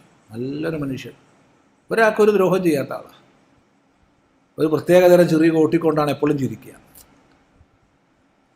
അദ്ദേഹത്തിൻ്റെ ചിരിയാണ് അദ്ദേഹത്തിൻ്റെ ഒരു ഒരു ഒരു എന്താ പറയുക, അങ്ങനല്ലേ, ഒരു ലക്ഷണം എന്ന് പറയില്ലേ. അത് നല്ലൊരു വളരെ സാത്വികനായ മനുഷ്യൻ. അദ്ദേഹമാണ് വെട്ടി വെട്ടി വെട്ടി നുറുക്കപ്പെട്ടു. ഏതാനും സെക്കൻഡുകളെ കൊണ്ട് 4 പേര് വന്ന് വെട്ടി നുറുക്കി പോകുന്ന അവസ്ഥയായി കേരളം. അപ്പോൾ ഏതായാലും അവിടുന്ന് സ്വാമി ജില്ലയിലേക്ക് വരിക വേണ്ടാന്ന് വിളിച്ചു പറഞ്ഞു. അതുകൊണ്ട് കുബേരൻ്റെ യാഗസന്നിധിയിൽ പോയില്ല. സന്തോഷം, നന്നായി എന്ന് വിചാരിക്കണു. മറ്റതിൽ ദുഃഖമുണ്ടെങ്കിലും, ശ്രീനിവാസൻജി പോയതിൽ ദുഃഖമുണ്ടെങ്കിലും കുബേരയാഗത്തിൽ പോകാൻ കഴിഞ്ഞില്ല എന്നുള്ളതിൽ ദുഃഖമൊന്നുമില്ല. അപ്പോഴാണ് ഒരു ചോദ്യം, ഞാൻ അവിടെ പോയിട്ട് ഈ ചോദ്യം അവിടുന്ന് വന്നിട്ടുണ്ടെങ്കിൽ ഞാൻ കാരണം അവർക്ക് ഉപദ്രവം ഉണ്ടാവുന്നത്, എനിക്ക് എവിടെ ചെന്നാലും സത്യം പറയാണ്ടിരിക്കില്ല. അവിടെ ഈ കുബേരയാഗത്തിൻ്റെ ഭാഗമായിട്ട് പുത്രകാമേഷ്ടി ഉണ്ടത്രേ. അപ്പോൾ പുത്രകാമേഷ്ടിയിൽ പങ്കെടുത്താൽ കുട്ടി ഉണ്ടാവുമെന്നാണ് ചോദ്യം. ഞാൻ പറഞ്ഞു എനിക്കറിയില്ല, ഞാൻ പുത്രകാമേഷ്ടിയിലും പങ്കെടുത്തിട്ടില്ല, എനിക്കൊട്ട് കുട്ടിയുമില്ല. എന്നാൽ പുത്രകാമേഷ്ടിയിൽ പങ്കെടുത്ത് പുത്രനുണ്ടാവണമെങ്കിൽ യജമാന പത്നിയാവണം. നിങ്ങൾ 50,000 റുപ്യ സ്പോൺസർ ചെയ്തിട്ട് ടിക്കറ്റ് എടുത്തത് കൊണ്ട് നിങ്ങൾക്ക് കുട്ടി ഉണ്ടാവില്ല. മറിച്ച് യജമാനൻ്റെ പത്നിയാവണം നിങ്ങൾ. നിങ്ങൾക്കിപ്പോൾ കല്യാണം കഴിച്ച് കുറേ കാലം കഴിഞ്ഞ് കുട്ടിയില്ല. അപ്പോഴാണ് പുത്രകാമേഷ്ടി നടക്കുന്നുണ്ട്, അവിടെ പോയിട്ട് ഷീട്ടാക്കാം. അങ്ങനെ 1 ലക്ഷം റുപ്യ, 10 ലക്ഷം റുപ്യ, 1 കോടി റുപ്യ എത്രയാണെന്ന് അറിയില്ല കൊടുത്തു. അതുകൊണ്ട് കുട്ടി ഉണ്ടാവാതിരുന്നാൽ ശാസ്ത്രത്തെ കുറ്റം പറയരുത്. എന്തുകൊണ്ട്? ശാസ്ത്രത്തിൽ പറയുന്നത് യജമാന പത്നിക്ക് കുട്ടി ഉണ്ടാവുന്നതാണ്. അപ്പം ആരാണോ അതിൻ്റെ യജമാനൻ, ആരാ യജമാനൻ? അതിൻ്റെ യജമാനൻ ആരാണോ അയാളുടെ പത്നിയാവണം.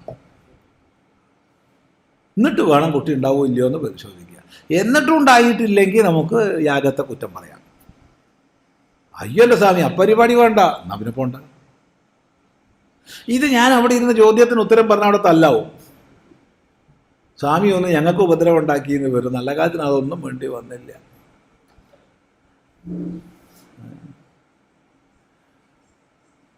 ഇതെന്തിനാ ഈ പറഞ്ഞതെന്ന് ചോദിച്ചാൽ, ഈ ക്രിയാകാരക ഫലങ്ങൾ നിശ്ചിതങ്ങളാണ്, അത് മാറ്റാനും നമുക്ക് സാധ്യമല്ല. ഓരോ ഫലത്തിന് ഇന്ന ക്രിയ എന്നുണ്ട്, ഇന്ന ക്രിയക്ക് ഇന്ന ഫലം എന്നുണ്ട്. അത് നമുക്ക് മാറ്റാൻ പറ്റുമോ? വെള്ളം ചൂടാക്കണമെങ്കിൽ, വെള്ളം തിളയ്ക്കണമെങ്കിൽ ചൂട് കൊടുക്കണം. അത് ക്രിയാഫലബന്ധമാണ്. നിങ്ങൾ എങ്ങനെ ചൂട് കൊടുത്താലും കൊള്ളാം, അതിനടിയിൽ വിറക് വെച്ച് കത്തിച്ചാലും കൊള്ളാം, ഇനി ഗ്യാസ് ആയാലും കൊള്ളാം, ഇലക്ട്രിസിറ്റി ആയാലും കൊള്ളാം, എങ്ങനെയെങ്കിലും ചൂട് കൊടുക്കണം, എന്നാൽ തിളയ്ക്കും. അത് മാറ്റാൻ നമുക്ക് സാധ്യമല്ല. അതുപോലെ ഇന്ന ക്രിയകൾ ചെയ്യണമെങ്കിൽ ഇന്നിന്ന കാരകങ്ങളെന്നുണ്ട്, അതും മാറ്റാൻ പറ്റില്ല. ഇങ്ങനെയുള്ള വർണ്ണാശ്രമാദി ക്രിയാകാരക ഫലാദി ഭേദ നിയമൈഹി, ഇങ്ങനെയുള്ള നിയമങ്ങളെ കൊണ്ട് കർത്താവിന് അനുരൂപമായിട്ട് വിധൃതി നിലകൊള്ളുന്നു. ഇതിനെല്ലാം വിശേഷണ ധരിച്ചു വച്ചിരിക്കുക. ഇന്നത് സൂര്യനുള്ളപ്പോൾ വെളിച്ചം, സൂര്യനില്ലെങ്കിൽ വെളിച്ചമില്ല. അഗ്നിയുടെ സാന്നിധ്യത്തിൽ ഉഷ്ണം, അഗ്നിയുടെ സാന്നിധ്യത്തിൽ ഉഷ്ണമില്ല. ഇങ്ങനെ ഇതിനൊക്കെ ധരിച്ചു വച്ചിരിക്കുക. ഈ വിധൃതിയാണ് ലോകത്തെ അസംഭേദായ, സംഭേദം വരാതിരിക്കാൻ വേണ്ടി നിലനിർത്തുന്നത്. അതില്ലായിരുന്നെങ്കിലൊന്ന് ആലോചിച്ച് നോക്കൂ. അപ്പോൾ വിധൃതിയായിട്ട് സേതുവായിട്ട് ആത്മാവിനെ ഉപാസിച്ചോളൂ.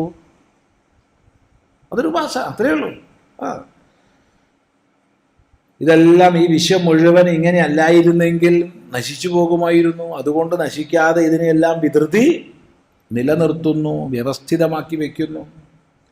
കിമർത്ഥം സേതുഹു, എന്തുകൊണ്ടാണ് സേതു എന്ന് പറഞ്ഞത്? പറയാം. യേശാം ഭൂരാദീനാം ലോകാനാം കർത്തൃകർമ്മഫലാശ്രയാണാം അസംഭേദായ അവിധാരണായ. കർത്തൃ കർമ്മ ഫലാശ്രയമായിരിക്കുന്ന ലോകവ്യവസ്ഥ നിലനിർത്താൻ വേണ്ടിയിട്ട്. എന്തിനാ നിലനിൽക്കണമെന്ന് ചോദിച്ചാൽ ഉത്തരമില്ല കേട്ടോ. എന്തിനാണ് ഈ ലോകം ഇങ്ങനെ നിലനിൽക്കുന്നത്? അതിനാർക്കെങ്കിലും ഉത്തരം പറയാൻ പറ്റുമോ?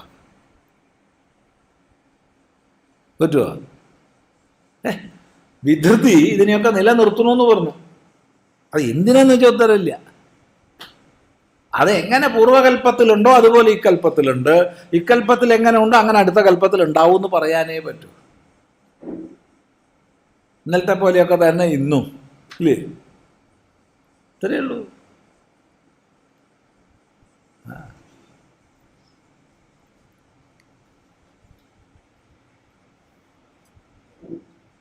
എങ്കിൽ ഈ കൽപ്പം പോലെ തന്നെ അടുത്ത കൽപ്പം. അതുപോലെ തന്നെ വേറെ നിയമം, ഇവിടത്തെ പോലെ തന്നെ അവിടെയും, അവിടുത്തെ പോലെ തന്നെ ഇവിടെ. കഴിഞ്ഞു. ഇത് മനസ്സിലാക്കിയ പിന്നെ എന്താ കുഴപ്പം? നമ്മൾ ബാധിക്കുന്നില്ല. അവിടുത്തെ പോലെ ഇവിടത്തെ പോലെ തന്നെ അവിടെയും എന്ന് വിശ്വസിക്കുന്നു. പോസ്റ്റ്മാൻ എന്ത് ചെയ്തു? തോട്ടിലേക്ക് വലിച്ചെറിഞ്ഞു. എന്തിനാ ഇപ്പൊ നീ കൊണ്ടുകൊടുക്കാൻ നടക്കുന്നത്? കാർഡ് കിട്ടണില്ല. ഇത്രയേ ഉള്ളൂ. ഒന്നിനാലും ബാധിക്കപ്പെടുന്നില്ല. ഇതൊരു തരം മന്ദതയല്ലേ സ്വാമി? മന്ദതയല്ലത്, ഇത് ഉപരിയുള്ള അവസ്ഥയാണ്.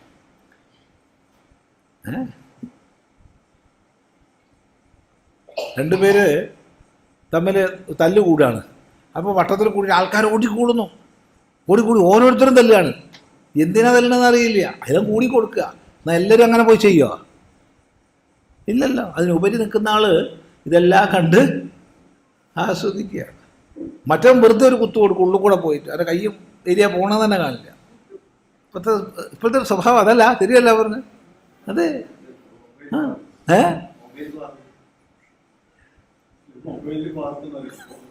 അത് മൊബൈലിൽ പകർത്തുന്ന വേറെ എഴുതുന്നു. അത് സമ്മതിച്ചു. ഇത് പൊതു സ്വഭാവമായി ഇന്നത്തെ. എന്തോ ഈ പോയി നമുക്കൊന്നും അറിയില്ല. എന്നാൽ ഒരാളെ എന്നല്ല ഉദാസീനനായിരിക്കുന്നു. ഇത്രയേ ഉള്ളൂ. അല്ലാതെ എന്തിനാന്ന് വെച്ചാൽ മറുപടി പറയാൻ വയ്യ. അങ്ങനെയുള്ള ഈ പ്രപഞ്ചത്തിൻ്റെ നിലനിൽപ്പിനായിക്കൊണ്ട് സേതുവായിട്ട് വിധൃതിയായിട്ട് നിലകൊള്ളുന്നു. അതുകൊണ്ട് ന ഏതം സേതും ആത്മാനം അഹോരാത്രേ സർവസ്യ ജനിമത പരിച്ഛേദകേ സതി നൈതം തരതഃ. ഈ സേതുവെ അഹോരാത്രങ്ങൾ തരണം ചെയ്യുന്നില്ല. നമ്മെ, ശരീരത്തെ അഹോരാത്രങ്ങൾ തരണം ചെയ്യുന്നു.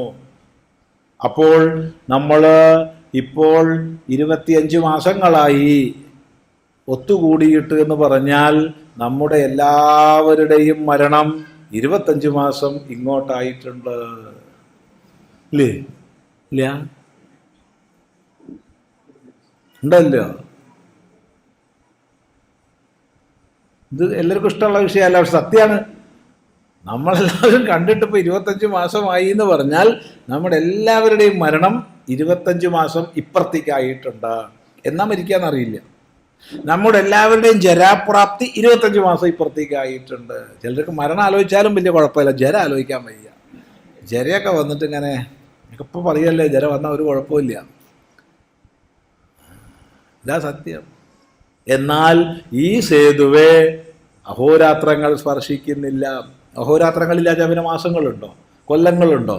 ഒന്നുമില്ല.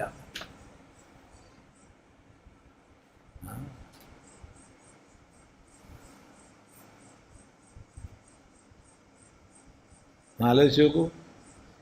യഥാന്യേ സംസാരിണ കാലേന അഹോരാത്രാദിലക്ഷണേന പരിച്ഛേദ്യ ന തഥായം കാലപരിച്ഛേദ്യ. നമ്മളെല്ലാം, മറ്റുള്ള ജന്തുക്കൾ, സംസാരികളെല്ലാം അഹോരാത്രങ്ങളാൽ പരിച്ഛേദ്യരാണ്. ആണല്ലോ?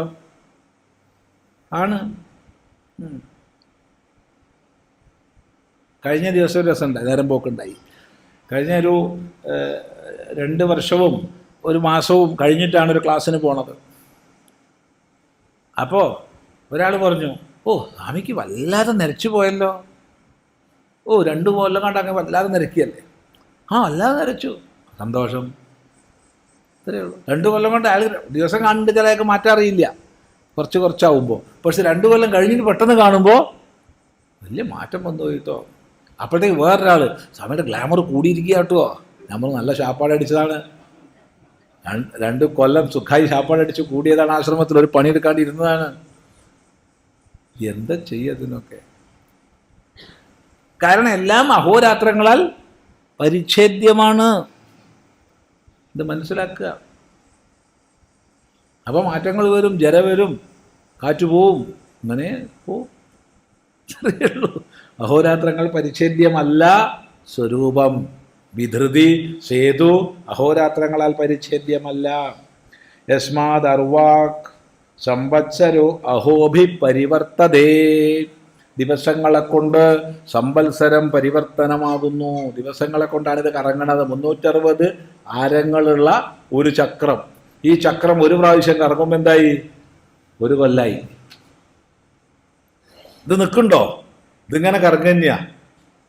അങ്ങനെ നമുക്കൊക്കെ ഒരു നിശ്ചിത കറക്കേ ഉള്ളൂ. ഈ കറക്ക് കമ്പനി പെട്ടാൽ അങ്ങനെയാണ്. പരമാവധി പോയാൽ 100. ഇന്നലെ ഇവിടുന്ന് ഒരാളോട് സംസാരിച്ചപ്പോൾ അയാൾ പറഞ്ഞു, സ്വാമി ഒരു 120 എന്ന് പറഞ്ഞൂടെ, കേൾക്കാനൊരു സുഖമുണ്ട്. ആയിക്കോട്ടെ, ഇന്നലെ പറഞ്ഞതാ ഒരാൾ. 120 കൊല്ലെന്ന് കേൾക്കുമ്പോൾ ഒരു സുഖ, 100 കേൾക്കുന്നതിനേക്കാൾ ഒരു സുഖാന്നാ പറഞ്ഞത്. അത്രയേ ഉള്ളൂ. ഇത്ര പ്രാവശ്യം കറങ്ങും.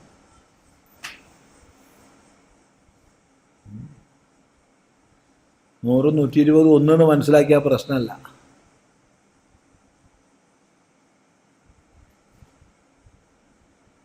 പത്ത് ഉരുള ചോറുണ്ടെന്ന് വിചാരിച്ചോളൂ. ഇപ്പോൾ കുട്ടിക്ക് 10 പോരാ, 20 വേണം. അമ്മയ്ക്ക് ഇനിയിപ്പോൾ ഉണ്ടാക്കാൻ പറ്റുമോ? അപ്പോൾ ചെറുതാക്കിയിട്ട് ഉരുട്ടി കൊടുത്തു. അതാണ് 20,000. 20,000. സ്വാമിജിക്ക് കുറേ നോട്ട് വേണ്ടിയിരുന്നു. അവസാനം ഒരുപാട് നോട്ട് വേണം, കറൻസി നോട്ട്. എന്തിനാ? തപ്പിക്കാനാ. അപ്പോൾ ഭക്തന്മാരൊക്കെ കൂടി എന്ത് ചെയ്തു വെച്ചാൽ 1000 രൂപയാണെന്ന് പറഞ്ഞിട്ട് 1 രൂപ, 100 രൂപയാണെന്നിട്ട് 1 രൂപ കൊടുക്കും. അപ്പോൾ 1 രൂപയുടെ നോട്ട് കൊടുത്തു. നോട്ട് അല്ലാത്തത് കൊടുത്തിട്ട് കാര്യമല്ല, നീ എന്നെ വഞ്ചിക്കുകയാണെന്ന് പറയും. പക്ഷേ ഇത് തിരിച്ചറിയില്ല.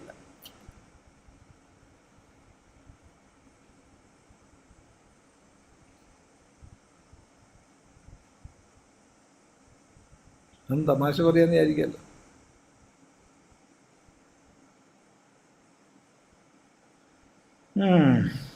അപ്പോൾ എന്തായി? സംഖ്യയ്ക്ക് മാറ്റം. 10 ഉരുള കൊണ്ട് സന്തോഷമാവാത്ത ആൾക്ക് എന്തായി? 20 ഉരുള കൊണ്ട് സന്തോഷമായി. അളവ് കൂടിയിട്ടുണ്ടോ?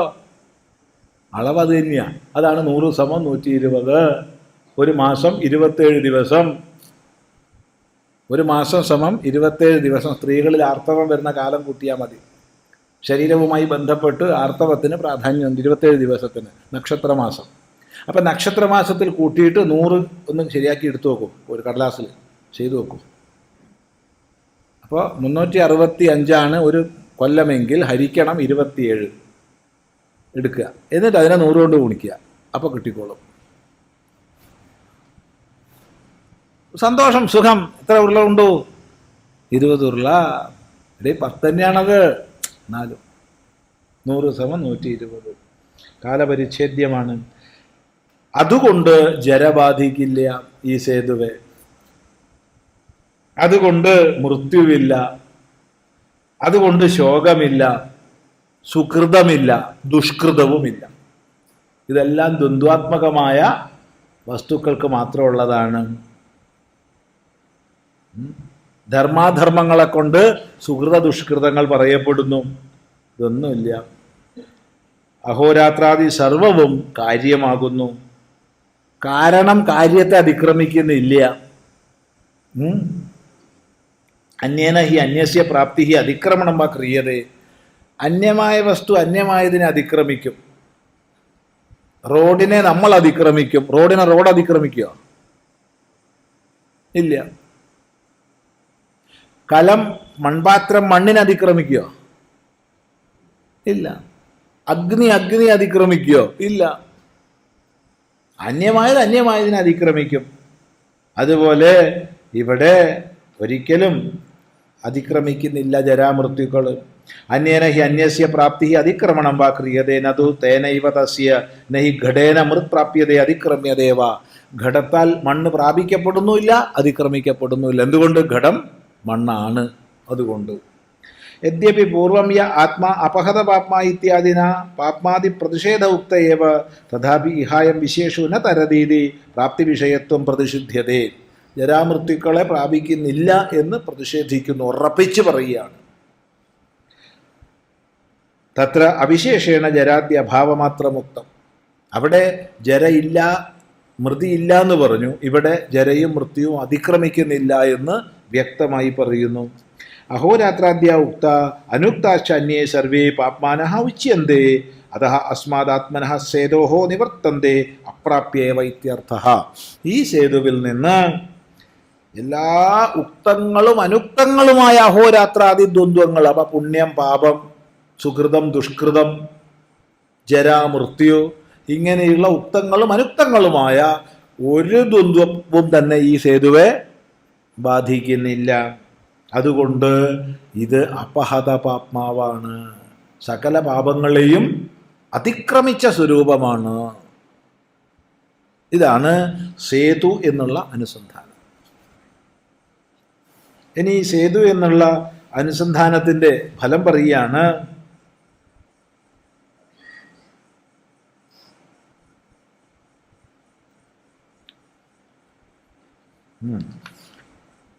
അടുത്ത 2 മന്ത്രങ്ങൾ, അത് നമുക്ക് അടുത്ത പ്രാവശ്യമാണ്. അല്ല ഇപ്പം തന്നെ ദഹിക്കിച്ചാൽ പാവാം. ദഹനക്കേട് വരുമോ? സമയമുണ്ട്, 2 മന്ത്രം പഠിക്കാനുള്ള സമയമുണ്ട്. പക്ഷേ അധികം ആൾക്കാർക്കും വേണ്ടത്ര ദഹിക്കണില്ല എന്നാണ് കുറേ ആയിട്ട് ഈ ഒരു അഭ്യാസം ഇല്ലാത്തതുകൊണ്ടാവും മുഖം കാണിക്കുന്നത്.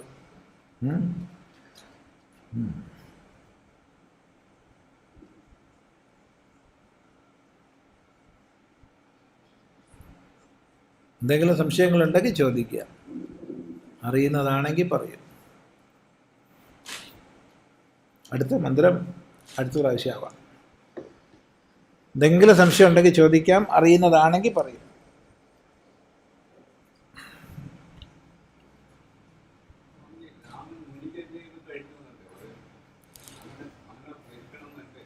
രാമൻ മുനിചര്യയിൽ കഴിഞ്ഞു എന്ന് തന്നെ ഗ്രഹിക്കണം. അപ്പോൾ സ്വാമി പോത്ത് മുയൽ എന്നൊക്കെ പറഞ്ഞത് ശരിയാണോ? വാൽമീകീയ രാമായണത്തിൽ രാമനും ലക്ഷ്മണനും സീതയും മൃഗങ്ങളെ കൊല്ലുന്നതും ചുട്ടു തിന്നുന്നതും ചുടാണ്ട് തിന്നുന്നതും ഒക്കെ പറഞ്ഞു എന്നുള്ളത് സത്യമാണ്. മുനിചര്യയിൽ ഇത്തരം ഭക്ഷണങ്ങളുടെ വിഷയം ഉൾപ്പെടുത്തേണ്ടി വരില്ല. ഇതൊക്കെ ചില ആശയങ്ങൾ മാത്രമാണ്. മുനിചര്യയിൽ അവർ ബ്രഹ്മചര്യം പാലിച്ചു എന്ന് മനസ്സിലാക്കാം. അല്ലെങ്കിൽ അവർ 2-3-4 കുട്ടികളൊക്കെ ആയിട്ട് മടങ്ങേണ്ടതായിരുന്നു വനവാസം കഴിഞ്ഞ് വരുമ്പോൾ, ഇല്ലേ? അതെ. കാരണം 13-ാം വയസ്സിൽ വിവാഹം കഴിഞ്ഞു വെച്ചാൽ 12 വർഷം അയോധ്യയിൽ കഴിഞ്ഞു വെച്ചാൽ 25-ാം വയസ്സിലാണ് കാട്ടിലേക്ക് പോകുന്നത് രാമൻ. അപ്പോൾ 14 കൊല്ലം 39 വയസ്സ്. എന്തായാലും 1-2-3 മക്കൾ അപ്പോഴത്തേക്ക് ഉണ്ടാവേണ്ടതാണ്. അപ്പോൾ അവർ മുനിചര്യയെ കഴിഞ്ഞു. മുനിമാർ മാംസാഹാരം കഴിച്ചിരുന്നോ എന്ന് ചോദിച്ചാൽ, ഇത് പറയുമ്പോൾ വലിയെന്തോ ഒരു പ്രാധാന്യം ഈ മാംസത്തിനൊക്കെ കൊടുക്കുന്നവർ ഉടനെ ചാടി വീഴും, സ്വാമി തോന്നിയാസം പറയാൻ പാടില്ല എന്ന് പറഞ്ഞിട്ട്. എന്നാൽ പുരാണങ്ങൾ നോക്കിക്കഴിഞ്ഞാൽ, ഇതിഹാസങ്ങൾ നോക്കിക്കഴിഞ്ഞാൽ വ്യക്തമായിട്ട് മഹർഷിമാർ മാംസം കഴിച്ചത് പറയുന്നുണ്ട്. മനുഷ്യമാംസമാണ് അതായത് ജന്തുവിൻ്റെ മാംസമാണെന്ന് തെറ്റിദ്ധരിപ്പിച്ച് മനുഷ്യമാംസം കൊടുത്തതിൻ്റെ പേരിൽ ശപിക്കപ്പെട്ടിട്ടുണ്ട്. അപ്പോൾ സാധാരണ മാംസമാണെങ്കിൽ ശപിക്കില്ലായിരുന്നു.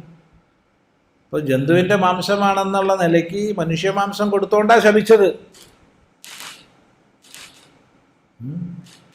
പക്ഷെ എന്താ സംഭവിച്ചാൽ, ഒന്ന് വൈഷ്ണവ മതത്തിൻ്റെ ഒരു വ്യാപനത്തിന് ശേഷം, അതിനു മുമ്പ് ബൗദ്ധ ജൈന വിഭാഗങ്ങളുടെ വ്യാപനത്തിന് ശേഷം തീർത്തും ഒരു ഒരു ഒരു പച്ചക്കറി മാത്രം എന്നുള്ളത് വന്നു. ഹിന്ദു പറഞ്ഞാൽ പച്ചക്കറിയാണ് എന്ന് വന്നു. മാംസം തെറ്റാണ്, മാംസം നിഷിദ്ധമാണെന്ന് വന്നു. അത് വളരെയധികം നമുക്കതിനെ അനുകൂലിക്കാൻ കഴിയില്ല.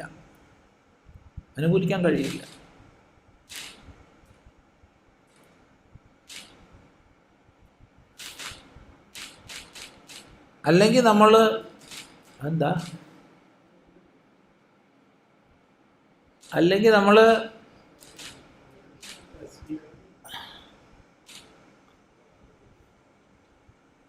മാംസം, അല്ലെങ്കിൽ മാംസത്തിന് നമുക്ക് പഴം എന്നൊക്കെ അർത്ഥം പറയാം, അതിന് വിരോധമില്ല.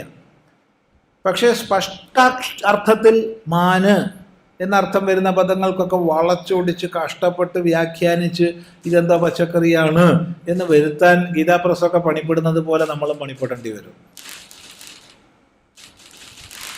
എന്തോ ഷോർട്ടാവും, എന്തോ സംഭവം ഉണ്ടാവും, ഓഫാക്കി.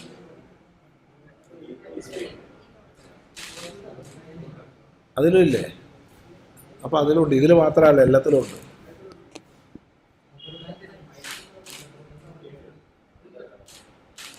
അത് ഓഫാക്കും.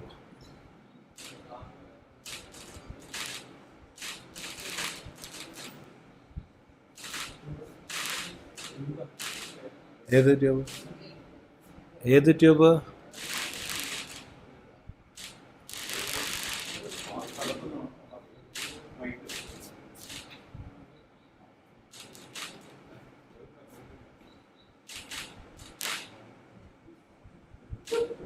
അത് നോക്കൂ, എല്ലാ ട്യൂബും.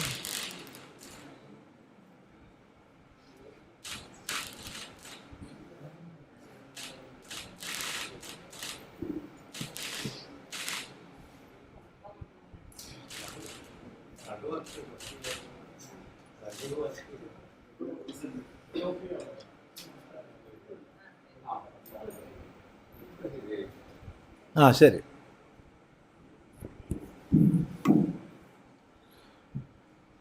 അതേതാ? അത് മാറ്റും, അത് വെക്കണ്ടേ?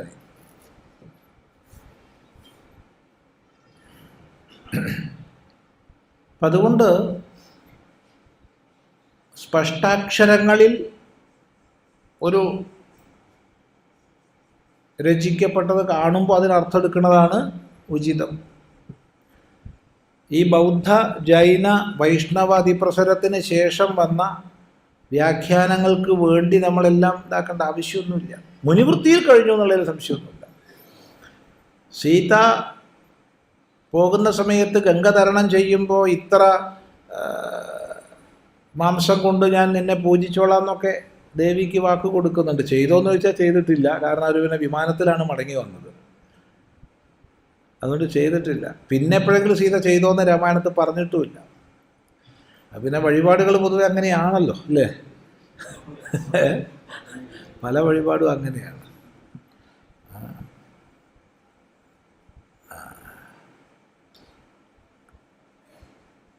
അത് സീത പറയുന്നുണ്ട്, ഇത്ര കുടം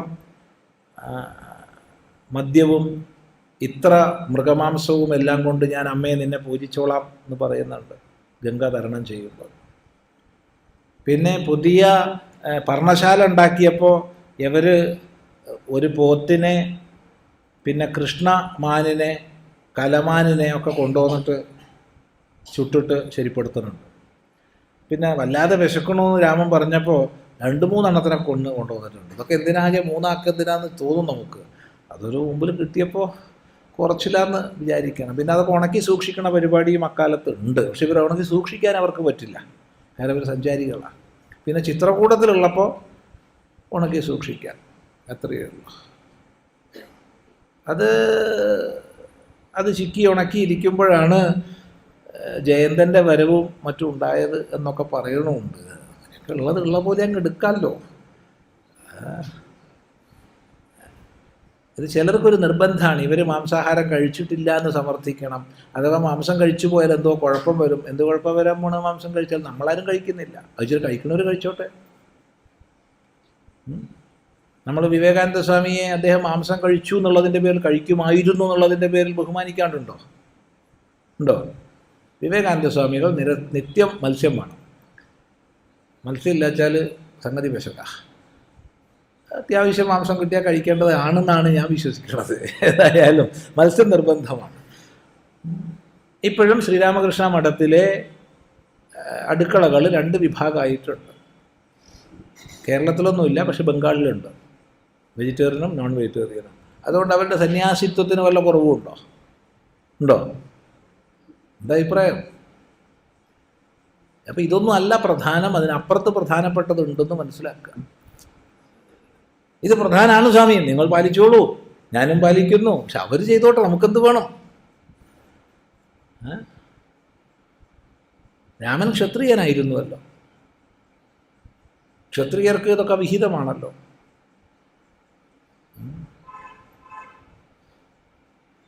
ഇപ്പം നമ്മൾ ഉത്കൃഷ്ടമെന്ന് മനസ്സിലാക്കുന്നത് നമ്മളങ്ങോട്ട് അധ്യാരോപിക്കേണ്ട ആവശ്യമൊന്നുമില്ല. അറിയില്ലേ ഭഗവാൻ എന്താ കഴിച്ചതെന്ന് ഭഗവാൻ അറിയാം. പിന്നെ ഭഗവാൻ ജ്ഞാനമുള്ള ആളല്ലേ, എന്താ വേണ്ടുമെന്ന് ഭഗവാൻ അറിയാമല്ലോ. നമ്മളെന്തിനാ അപ്പം ഇതിനെക്കുറിച്ച് ഇത്ര വ്യാകുലരാകുന്നേ?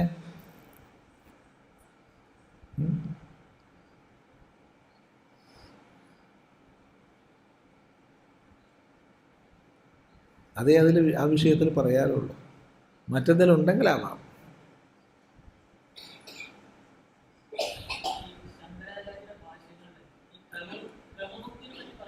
ആ ഉണ്ട്. ഇല്ല,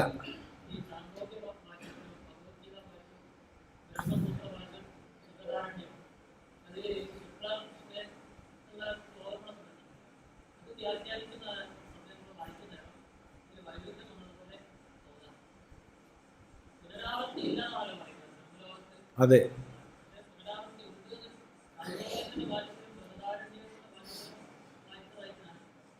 ഇവിടെ മനസ്സിലാക്കേണ്ടത് ആത്യന്തികമായ സ്വരൂപനിഷ്ഠയെ സംബന്ധിച്ച് പറയുന്നിടത്ത് ഒരു വിരുദ്ധതയും വരാതെ പറയാം. ഗതിയെക്കുറിച്ച് പറയുമ്പോൾ നമ്മൾ ഏത് വ്യാഖ്യാനിക്കുന്നുവോ അതിനനുസരിച്ചിട്ടുള്ള ഭാഷയെ സ്വീകരിക്കേണ്ടി വരും. അവിടെ ആത്യന്തികമായി ഭാഷ്യത്തിൽ അത്തരം വിഷയങ്ങളിൽ വൈരുദ്ധ്യമില്ല. ആത്യന്തികമായിട്ട് ഉദാഹരണം പറഞ്ഞാൽ, ഈ ആ ബ്രഹ്മ ഭുവനാൽ ലോകാഹ പുനരാവൃത്തിനോർജുന എന്ന് പറഞ്ഞു. ഇപ്പം ബ്രഹ്മലോക പര്യന്തമുള്ള ലോകങ്ങൾ പുനരാവൃത്തിയോട് കൂടിയതാണ്. അപ്പോൾ ആ പ്രത്യയം നമ്മൾ അത് വരെ എന്നെടുക്കുന്നുവോ അതടക്കം എന്നെടുക്കുന്നുവോ എന്ന് ചോദ്യം. കണ്ടുകൊടുക്കാം. ആ പ്രത്യയം ഉപസർഗം, ആ ഉപസർഗം അത് വരെ എന്നുള്ള അർത്ഥത്തിലും അതടക്കം അത് കൂടി എന്നുള്ള അർത്ഥത്തിലും എടുക്കാം. അപ്പം ബ്രഹ്മലോക പര്യന്തം അഥവാ ബ്രഹ്മലോകമടക്കം എല്ലാ ലോകങ്ങളും പുനരാവൃത്തിയോട് കൂടിയതാണ് എന്ന് ഗീതയിൽ നമുക്ക് 2 രീതിയിൽ വ്യാഖ്യാനിക്കാം. ലോകമാണോ എങ്കിൽ പുനരാവൃത്തി ഉണ്ട്. ലോകമാണെങ്കിൽ അവിടെ ബ്രഹ്മണ സഹ മുച്യന്തേ, ബ്രഹ്മാവിനോട് കൂടെ മുക്തരാകുന്നു എന്ന് പറയും. ബ്രഹ്മാവിനോട് കൂടെ മുക്തരാകുന്നു എന്ന് പറയും. വാസ്തവത്തിൽ ഇതൊക്കെ വ്യാവഹാരികമായിരിക്കുന്ന വിഷയമാണ്.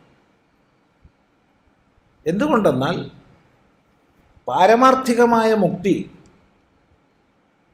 ഇഹൈവ തൈർജിത സർഗോ യേഷാം സാമ്യേ സ്ഥിതം മനഃ എന്ന് ഗീത പറഞ്ഞ പോലെ ഇവിടെ തന്നെ ജന്മത്തെ അതിക്രമിച്ചിരിക്കുന്ന, ഇവിടെ തന്നെ ആനന്ദാനുഭവത്തിൽ കഴിയുന്ന ജീവൻ മുക്തന്മാരുടെ മുക്തിയാണ് വേദാന്തം പരമമായിട്ട് സ്വീകരിക്കുന്നത്. ജീവൻ മുക്തൻ മരിച്ചാൽ വിദേഹമുക്തനാകും, ജീവൻ മുക്തൻ ജീവിച്ചിരിക്കുമ്പോഴും മുക്തനാകും. ഇതിലൊന്നിൽ അങ്ങ് കയറി പിടിക്കുക എന്നുള്ളതേ വേണ്ടൂ. മറ്റതിൽ ഒരുപാട് വിരുദ്ധതകൾ കാണും. അതുകൊണ്ടാണ് ലക്ഷ്യാർത്ഥത്തിൽ വിരുദ്ധതയില്ല, വിശദീകരണങ്ങളിൽ ഒരുപാട് വിരുദ്ധത കാണും. ഇത് ഗീതാഭാഷ്യവും ബൃഹദാരണ്യക ഭാഷ്യവും ബ്രഹ്മസൂത്ര ഭാഷ്യവും എടുത്ത് ചിന്തിക്കുന്ന സമയത്ത് പറഞ്ഞ 100% അംഗീകരിക്കുന്നു. അതിൻ്റെ വിശദീകരണത്തിൽ കുറേ വിരുദ്ധതകൾ പോലെ അല്ലെങ്കിൽ അങ്ങനെ ഒരു യോജിക്കായികകൾ പോലെ കാണുന്നുണ്ട്. പക്ഷേ ഭഗവാൻ ഭാഷ്യകാരൻ മുന്നോട്ട് വയ്ക്കുന്ന മുക്തി എന്നുള്ളത് ഗ്രന്ഥത്തിൻ്റെ സന്ദർഭത്തിനനുസരിച്ച് അത് ലോകാന്തര ഗമനത്തെയും അവിടെയുള്ള മുക്തിയെയും പ്രതിപാദിക്കണം എന്നുള്ളത് കൊണ്ട് പ്രതിപാദിച്ചതാണ്. ഭഗവാൻ ഭാഷ്യകാരൻ മുഖ്യമായിട്ട് എടുത്തു പറയുന്ന മുക്തി ജീവൻ മുക്തിപക്ഷം തന്നെയാണ്. ജീവിച്ചിരിക്കവേ തന്നെ മുക്തനാകുന്ന അവസ്ഥാവിശേഷം. അതിനെ സംബന്ധിച്ച് തർക്കം ഇല്ലതാനും. അതുപോലെ തന്നെ ജീവൻ്റെ ഗതിയെ സംബന്ധിച്ച്, മുക്തി മാത്രമല്ല ജീവൻ്റെ ഗതിയെ സംബന്ധിച്ച് വിരുദ്ധതയുണ്ട്.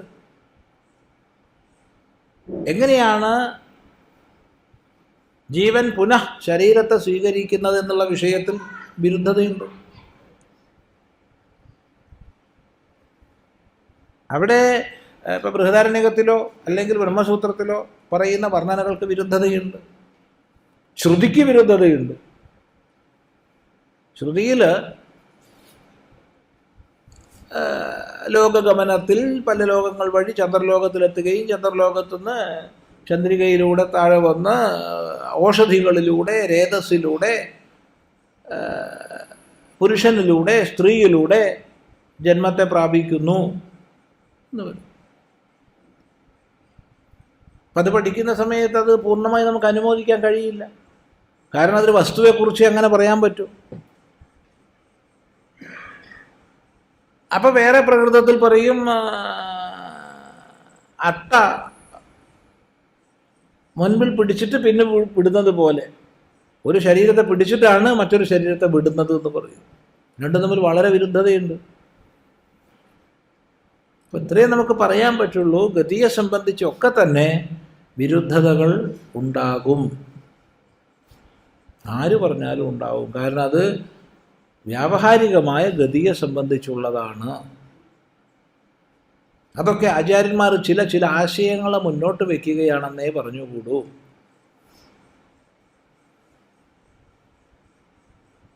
എന്നാൽ മുഖ്യമായ ആത്മബ്രഹ്മൈക്യമാകുന്ന ബോധത്തിലുള്ള ദുഃഖനിവൃത്തിയെ പറയുന്നിടത്ത് ആചാര്യൻ ഏകാഭിപ്രായമേ പറയാൻ പറ്റൂ.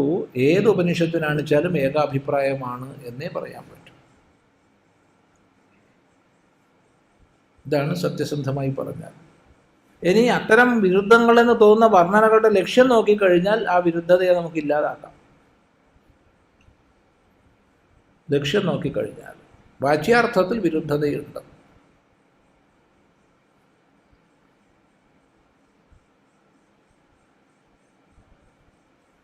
ശരി,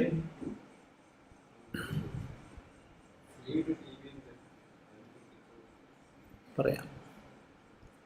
ഏതായാലും നമുക്കിത് അവസാനിപ്പിക്കാം.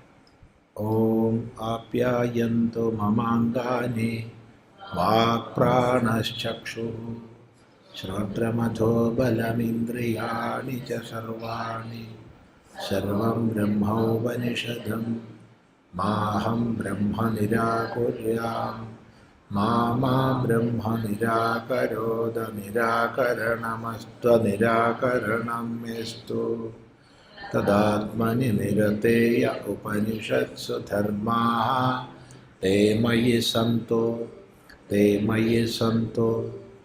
ഓം ശാന്തി ശാന്തി ശാന്തി. ഓം